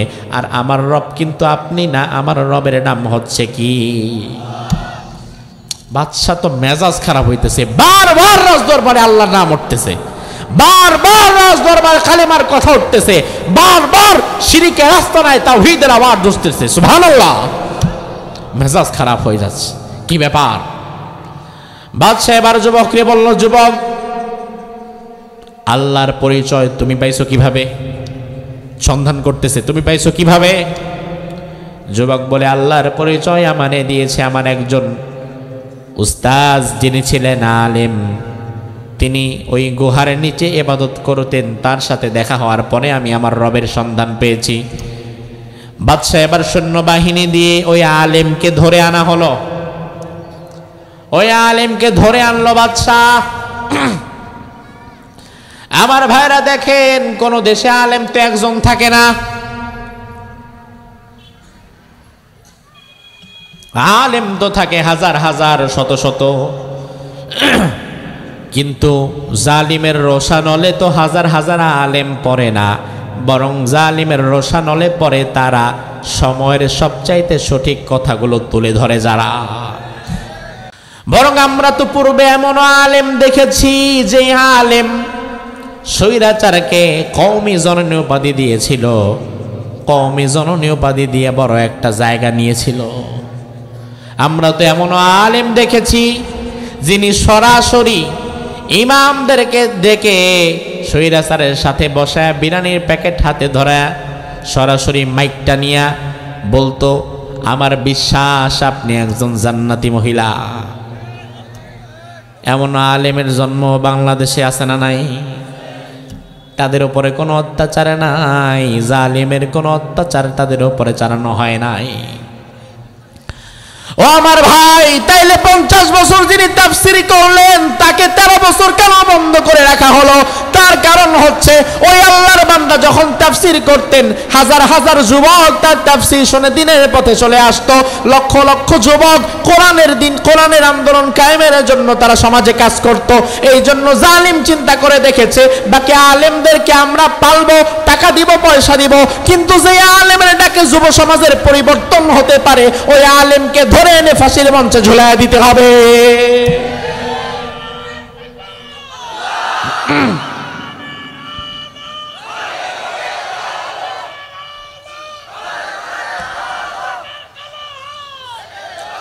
আমার ভাইরা লক্ষ্য করেন, ওই আলেমকে ধরে আনা হলো রাজদরবারে। আল্লাহর দিনের পক্ষে যারা থাকে তারা এক আল্লাহ ছাড়া কাউরে ভয় পায় নাকি? কথা কন না, ভয় পায় নাকি? ধরে আনার পরে বলল, তুমি কি তাইলে এগুলা ছড়াইছো? বলে, জি, দিনের দাওয়াত আমি দিয়েছি। সুম্মাই ওতা বিল মিশার, করা টানা হলো। করা টানার পরে আলেমকে বলল, ইরজি মিন দীনিক, তুমি তোমার ধর্ম থেকে ফিরে আসো, তুমি তোমার মতাদর্শ থেকে ফিরে আসো, তুমি তোমার মতবাদ থেকে ফিরে আসো। আর রুজু রাজা ইয়ারজিউ মানে ফিরে আসা, প্রত্যাবর্তন করা। ইরজি আন দীনিক, তোমার মতাদর্শ থেকে তুমি ফিরে আসো। যদি ফিরে আসো তাহলে তুমি যা চাইবা তাই পাবা, আর যদি ফিরে না আসো তাহলে কঠিন ভয়ঙ্কর শাস্তি তোমার সামনে আছে। যুগে যুগে আলেমদেরকে ধরার পরে জালেমেরা আলেমদের সামনে এমন অফারি দিত। কথা কি বোঝেন? আমার ভাইরা, কথাগুলো অন্যভাবে নেবেন না। বিশ্বনন্দিত কোরআনের মুফাসসির আল্লামা সাইদি রহিমাহুল্লাহকে যখন ধরা হলো, যখন নিয়ে যাওয়া হলো, এরপরে ডিজিএফআই তাকে ধরার পরে, তাকে বসানোর পরে তার সামনে অফার পেশ করা হলো, আপনি বাংলাদেশের সবচেয়ে জনপ্রিয় ব্যক্তি। এই কথাটা কিন্তু মিথ্যা না। আপনি বাংলাদেশের সবচেয়ে জনপ্রিয় ব্যক্তি, দলমত নির্বিশেষে মানুষ আপনাকে ভালোবাসে। যারা বিএনপি করে তারা জিয়াউর রহমানকে ভালোবাসে, কিন্তু বিএনপির লোক বঙ্গবন্ধুরে স্বাভাবিকত ভালোবাসে না। আবার যারা আওয়ামী লীগ করে তারা বঙ্গবন্ধুরে ভালোবাসে, আওয়ামী লীগের লোক আবার জিয়াউর রহমানকে ভালোবাসে না। কিন্তু আল্লামা সাঈদী এমন একজন ব্যক্তি, আওয়ামী লীগ বিএনপি জামাত জাতীয় পার্টি না, গোটা 56,000 বর্গ মাইলের বাংলাদেশের প্রতিটা মানুষ তারে ভালোবাসে। তাকে বলা হলো আপনি সম্মানিত একজন মানুষ, আপনার জনপ্রিয়তা অনেক বেশি, আপনাকে আমরা অফার দেই ইরজি মিন দীনিক, আপনি আপনার মতবাদ থেকে ফিরে আসেন। সমাজে আল্লাহর কোরআন প্রতিষ্ঠার যেই মতবাদ, আল্লাহর জমিনে আল্লাহর দিন কায়েমের যেই মতবাদ, এখান থেকে আপনি ফিরে আসেন, নতুন দল করেন, নতুন ইসলামী দল করেন, ওই দল চালাবার জন্য যত টাকা পয়সা দরকার সব দেব, মন্ত্রিত্ব সভায় আপনাকে সম্মানজনক সিট দেব, আপনি আলাদা একটা দলের মন্ত্রী হবেন, সব আপনি পাবেন। ওই আলেম বলেছিল, বিশ্বনন্দিত মুফাসসির তখন বলেছিল, সমস্ত ক্ষমতা কিংবা বাংলাদেশের প্রধানমন্ত্রীও যদি আমারে বানায় দেন, বিনিময়ে যদি আল্লাহর জমিনে আল্লাহর দিন কায়েমের মতবাদ থেকে ফিরে আসতে বলেন, আমি আসতে পারবো না। এমন অফার সে হাতছাড়া করে দেয়। তোমার তো লজ্জা নাই, বাইতুল মুকাররমের খতিব হওয়ার জন্য তুমি আরেকজনকে কওমি জননী বলো, শুধুমাত্র ইসলামিক ফাউন্ডেশনের একটা পদ পাওয়ার জন্য তুমি জাহান্নামীকে জান্নাতি বলতে পারো, কিন্তু আল্লাহর বান্দা ঈমানি পরীক্ষায় এতটা উত্তীর্ণ হয়েছে, গোটা দুনিয়ার ক্ষমতাকে সে পায়ের নিচে চেপে ধরে শাহাদাতের মৃত্যুকে সে বরণ করে নিয়েছে। ঈমান কোন জায়গায় চলে গেছে? আল্লাহ তাআলা আল্লামা সাঈদী রাহিমাহুল্লাহর মতো ঈমান আমাদেরও দান করুক। জোরে কোন ভয় পান, ভয় পান, আল্লাহ তাআলা তার মতো ঈমান যেন আমাদের দান করে, বলেন আমিন। করাত আনা হলো, করাতে নিয়ে এবার তাকে যখন বলা হলো ইরজি মিন দীনিক, দিন থেকে ফিরে আসো, ওই আলেম বলল অসম্ভব, আমি ফিরবো না। সাথে সাথে করাত দিয়ে ওই আলেমকে দ্বিখণ্ডিত করে দেওয়া হলো। এই দৃশ্য দেখে সবাই ভয় পেয়ে গেল। বাদশা এবার যুবকের দিকে তাকিয়ে বলল, যুবক, তোমার উস্তাদের যে হাল আমি করেছি, তুমি যদি দিন থেকে ফিরে না আসো, হাল তোমারও এটাই করব, ফিরে আসো তুমি। যুবক বলল, না, আমি ফিরে আসবো না, কারণ তাকে মারার পরে আল্লাহর প্রতি ঈমান আমার নড়বড়ে হয় নাই, বরং তাকে হত্যা করার পরে আল্লাহ যে সত্য আর তুই যে মিথ্যাবাদী, এই বিষয়ে আমার ঈমান আরো পাকাপোক্ত হয়ে গেছে। তোমরা তো মনে করেছো ইসলামী আন্দোলনের নেতাকর্মীদের ফাঁসি দেওয়ার মাধ্যমে বাংলাদেশ থেকে ইসলামকে তোমরা মিটিয়ে দিতে পারবা, কিন্তু আমাদের ইসলামী আন্দোলনের নেতাকর্মীদের উপরে জুলুম যত বেড়েছে, বাংলাদেশের মানুষ তত আল্লাহর জমিনে আল্লাহর দিন কায়েমের জন্য আরো অগ্রগামী ভূমিকা রেখেছে। মনোবল নষ্ট করতে পারবা না। এবার যুবকের উপরে বাদশার রাগ কমছে না বাড়ছে? বাদশা এবার সৈন্যবাহিনীদেরকে ডাক দিয়ে বলল, ইযহাবু বিহি ইলাল জাবাল। জাবাল মানে পাহাড়।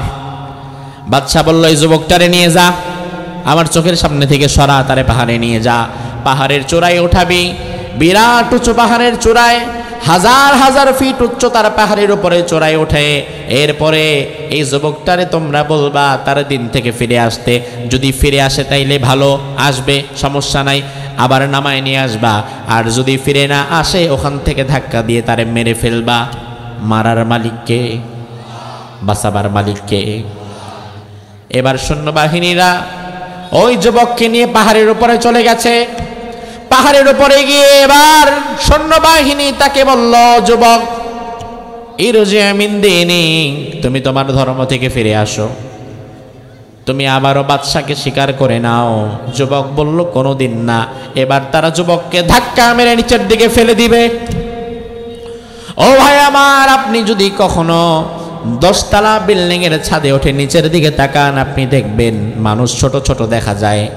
কাছ থেকে এই দৃশ্যটা যখন আপনি দেখবেন, তখন আপনার ভেতরটা দুক দুক করে কাঁপবে।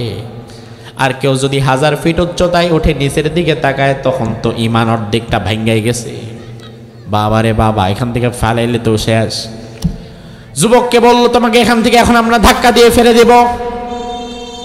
যুবকের কোনো সাহায্যকারী নাই, কেউ নাই, যুবক একা। কিন্তু ওই যুবকের সাহায্যকারী হিসাবে যিনি আছেন তিনি কে?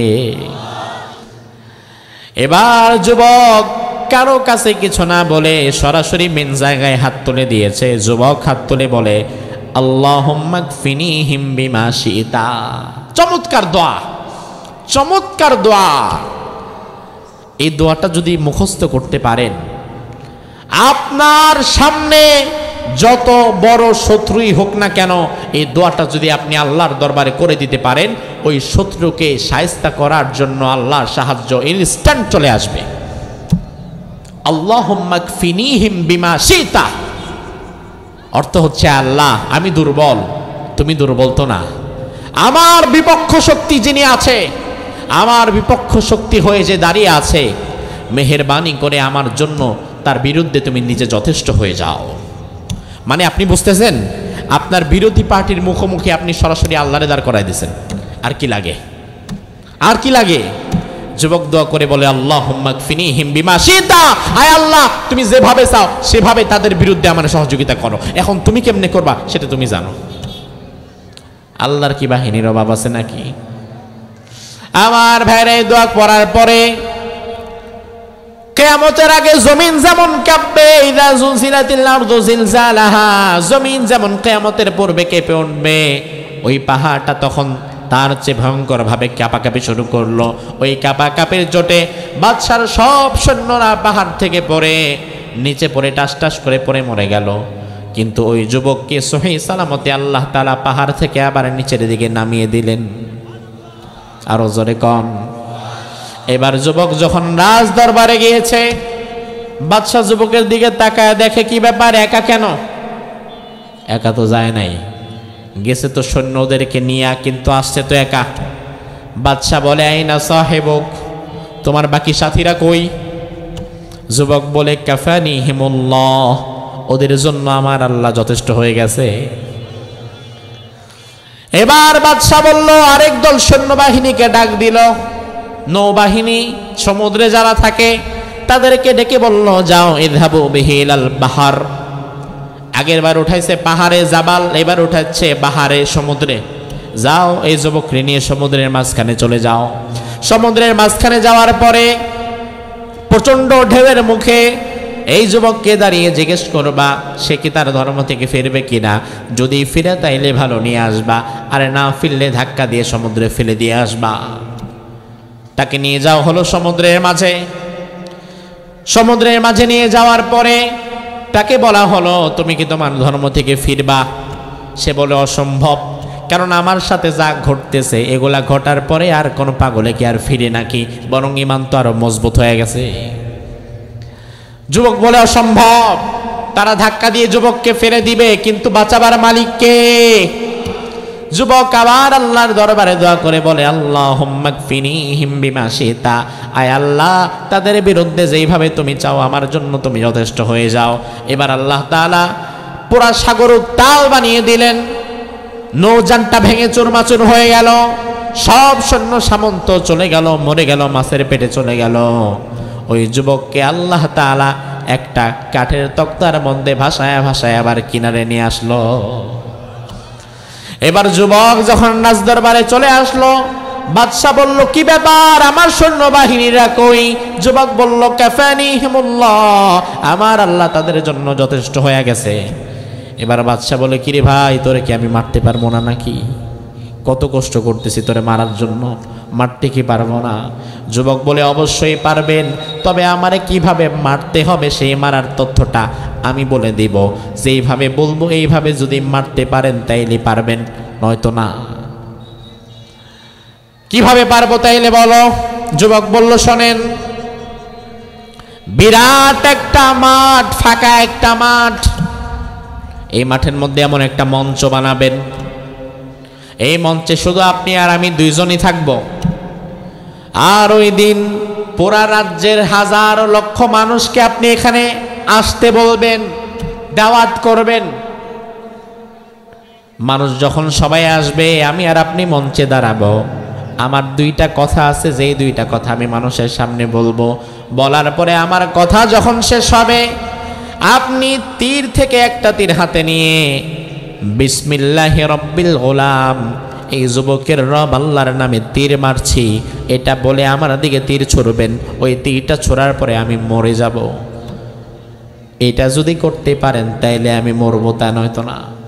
বাদশাহ চিন্তা করে, খায়া কাম নাই, আমি মানুষ জমামো, মঞ্চ বানামো, তুমি যে প্রথম 2 মিনিট সময় পাইয়া কি না কি কইবা তারই তো ঠিক নাই।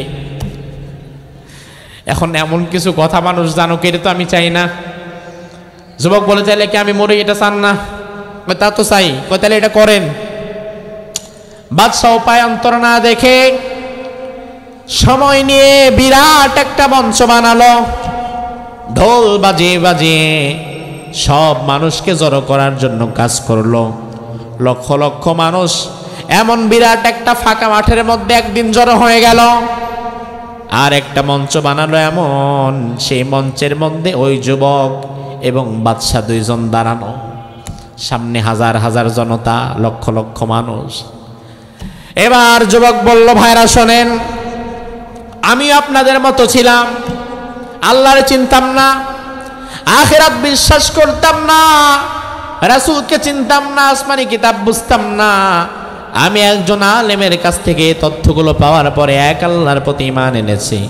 আপনারা বিশ্বাস করেন, এই বাদশাহ সে শুধুমাত্র আমাদের জেলার প্রশাসক হতে পারে, আমাদের শাসনকর্তা হতে পারে, কিন্তু সে আমাদের রব না, সে আমাদের খোদা না। আমাদের রব, আমাদের সৃষ্টিকর্তা, লালনকর্তা, পালনকর্তা একজন। জোরে কোন, তিনি কে? আরো জোরে জবাব দেন, তিনি কে? আপনারা এক আল্লাহর প্রতি ঈমান আনেন, তাছাড়া মুক্তির পথ নাই। এই কথাগুলো বলা শেষ করলো। এবার বাদশা চিন্তা করলো, কথা দেখি বাইরে যাইতেছে, তাড়াতাড়ি তীর মারি। বাদশা তীর একটা নিয়ে যুবকের দিকে মেরেছে, খুব কাছাকাছি, যেহেতু মঞ্চে, একই মঞ্চে 2 জন, তীর কিন্তু মিস হওয়ার কথাই না। বাচ্চা যুবকের দিকে তীর মেরেছে, আল্লাহর কুদরতে তীরটা যুবকের গলা পর্যন্ত এসে গলার মধ্যে বিদ্ধ না হয়ে নিচের দিকে পড়ে গেছে। সুবহানাল্লাহ কি বাসায় যে বলবেন? জোরে বলেন সুবহানাল্লাহ। যুবক বলল, বাদশা হয় নাই, কারণ আমি কিন্তু আপনারে আগেই বলেছিলাম, তীর মারার সময় আপনারে বলতে হবে বিসমিল্লাহি রাব্বিল গোলাম। এই যুবকের রব আল্লাহর নামে মারছি। কার নামে? জোরে কোন, কার নামে? এখন বাদশা যদি আল্লাহর নামে শিকারি করে, তাইলে কি বাদশার প্রভুত্ব কি আর টিকে থাকে নাকি? যুবক বলে, আপনি যদি এটা না বলেন পারবেন না। বাদশা চিন্তা করলো, না এটা বলতে পারবো না, বলা ছাড়া আরেকবার ট্রাই করি। বলা ছাড়া দ্বিতীয়বার আবার তীর নিয়ে সোজাসুজি দাঁড়ায় মেরেছে। আল্লাহর কুদরতে এবারও তীরটা গলা পর্যন্ত এসে আবার নিচের দিকে পড়ে গেছে। মানুষ কয়, কিরে এত কাছ থেকে তীর মারতে পারতেছে না, ঘটনা কি? আবার যুবক বলতেছে, আল্লাহর নাম ছাড়া নাকি না মারলে লাগবেও না। সবাই তো তাকায় আছে, কিরে ঘটনাটা কি? এবার বাদশা দেখতেছে, না মানুষের মনে তো সন্দেহ ঢুকে যাচ্ছে, যা আছে কপালে দেখা যাবে সকালে, আল্লাহর নামটা একবার নিয়েই নেই।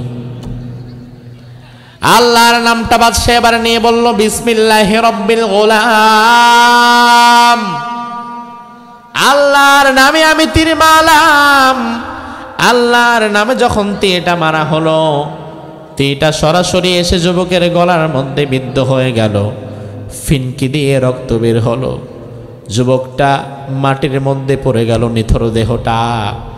ইন্তেকারের পূর্বে যুবক চিৎকার দিয়ে বলল, ভাইরা আমার, আল্লাহরে বিশ্বাস করেন, বাদশাহ আল্লাহর নাম নেওয়ার আগ পর্যন্ত আমাকে মারতে পারে নাই, আল্লাহর নাম নেওয়ার পরে মারতে পেরেছে।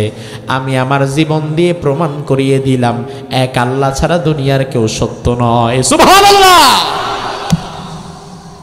আমার ভাইরা, কিছু কিছু মৃত্যু জীবিত থাকার চাইতে দাওয়াতের কার্যক্রমের ভূমিকা আরো বেশি বেগবান করে তোলে। এই যুবকটা যদি আরো 50 বছরও বাঁচত, আরো 100 বছরও যদি বাঁচত, লক্ষ লক্ষ মানুষকে একই মঞ্চে ইমানের দাওয়াতটা এইভাবে দিতে পারতো না। কিন্তু আজকে যুবকটা নিজের জীবন দিয়ে মৃত্যুকে বরণ করে নিয়ে ইমানের তেজ, ইমানের দাওয়াত মানুষের মধ্যে ছড়ায় দিতে পেরেছে, ঠিক কিনা? ও ভাই আমার, বিশ্বনন্দিত মুফাসসিরে কোরআন তিনি যদি বাহিরে থেকে রোগে ভুগে সুখে মরে যেতেন তাহলে হয়তো দুনিয়ার মানুষ কিছুদিন পরে তাকে ভুলে যেত, কিন্তু আল্লাহর বান্দা জীবনের 13টা বছর কারারুদ্ধ থেকে শহীদ হয়ে যাওয়ার মাধ্যমে আমাদের মনোবলকে আরো চাঙ্গা করে দিয়েছে। এজন্য এই জাতির মধ্যে 1000 বছর পরেও এই জাতির মানুষেরা তাকে স্মরণ করবে। জীবিত থাকার চাইতে মৃত্যুর শক্তি তো আরো বেশি, ঠিক কিনা? যুবক তো মরে গেল, কিন্তু মানুষের মধ্যে এখন ইমানের তেজ সৃষ্টি হয়ে গেল। লক্ষ লক্ষ মানুষ একে অপরকে বলল, ভাইরা সবাই শোনেন, এই বাদশা মূলত আসলে আমাদের রব না, আমাদের খোদা না। সে মূলত ধর্মীয় শিক্ষা বন্ধ করে দিয়ে আমাদের বিবেককে বন্ধ করে রেখেছিল। এখন থেকে আমরা সবাই লক্ষ মানুষ একত্রিত হয়ে পড়ে নিলাম আমান্না বিরব্বিল গোলাম, আমরা সবাই ঈমান আনলাম একজনের উপরে, তিনি কে? বাদশা দেখলো এবার সর্বনাশ, পুরা এলাকা পুরা পরিস্থিতি তো উল্টে গেছে। এবার বাদশা তার সভাসদ বর্গ সৈন্য সামন্ত যেগুলো ছিল, 5 কুত্তা 5 গোলাম, যারা এমন কিছু মানুষ কিন্তু যুগে যুগে থেকেই যায়। লক্ষ কোটি কোটি মানুষ একদিকে, মানুষের মুভমেন্ট একদিকে, মানুষের আবেগ অনুভূতি একদিকে, সেটার দিকে না তাকায়া কিছু 5 দালাল 5 কুকুর তখনও স্বৈরাচারের সাথেই থাকে, ঠিক না? গোটা দেশ যখন একদিকে টালমাটাল, তখন প্রশাসনের দায়িত্ব পেয়ে তুমি মানুষকে মারো কিভাবে? তুমি ছাত্রদেরকে মারো কিভাবে? তোমার কি বিবেক নাই? এরা হয়ে গেছে ওই বাদশার 5 দালাল, ওই কুকুরের মতো। বাদশা তাদেরকে বলল, সবাই যখন আমার বিরুদ্ধে চলে গেছে, বাঁচায় থাকার দরকার নাই, তোমরা যাও পাশ দিয়ে গর্ত খনন করা শুরু করো।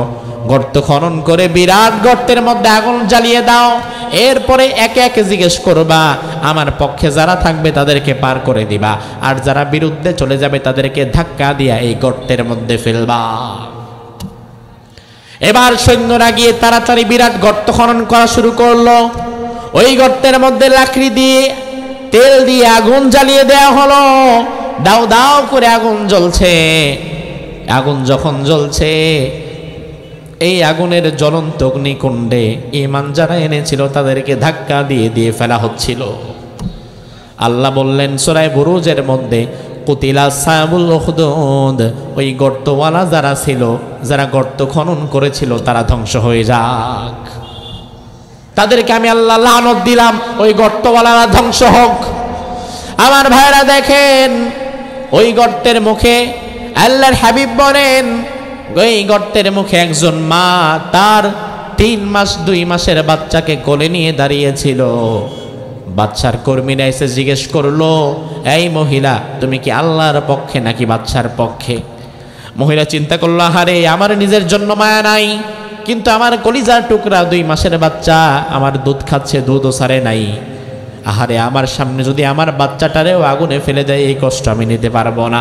এই জন্য মহিলা আল্লাহর পক্ষে যাবে না বাচ্চার পক্ষে যাবে বুঝতে পারছিল না।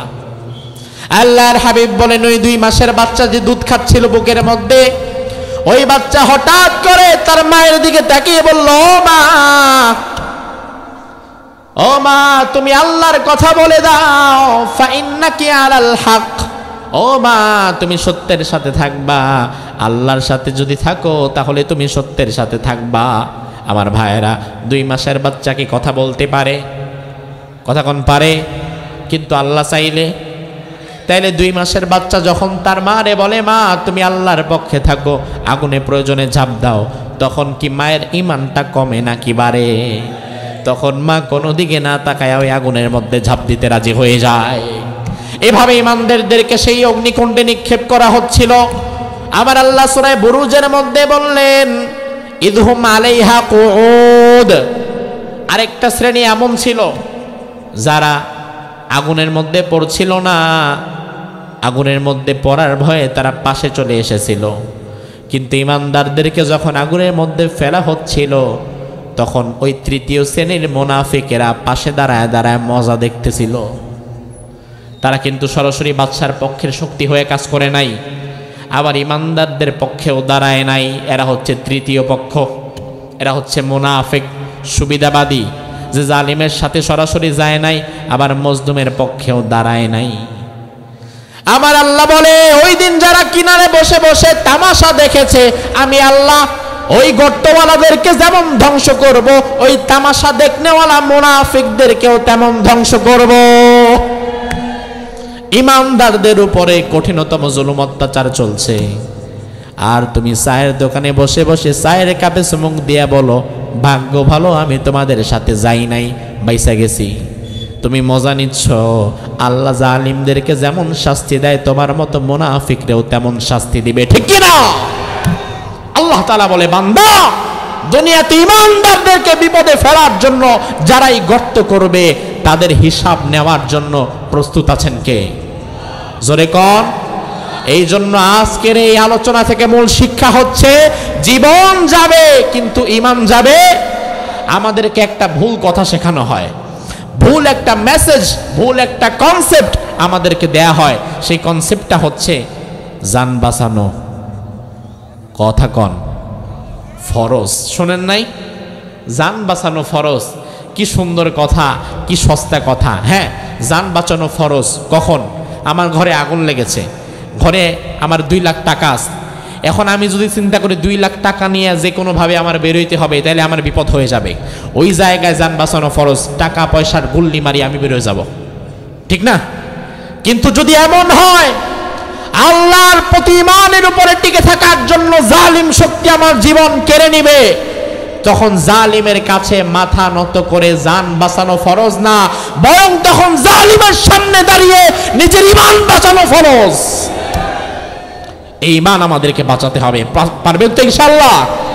আল্লাহ তাআলা আমাদেরকে কবুল করুক, আমরা বলি আমিন।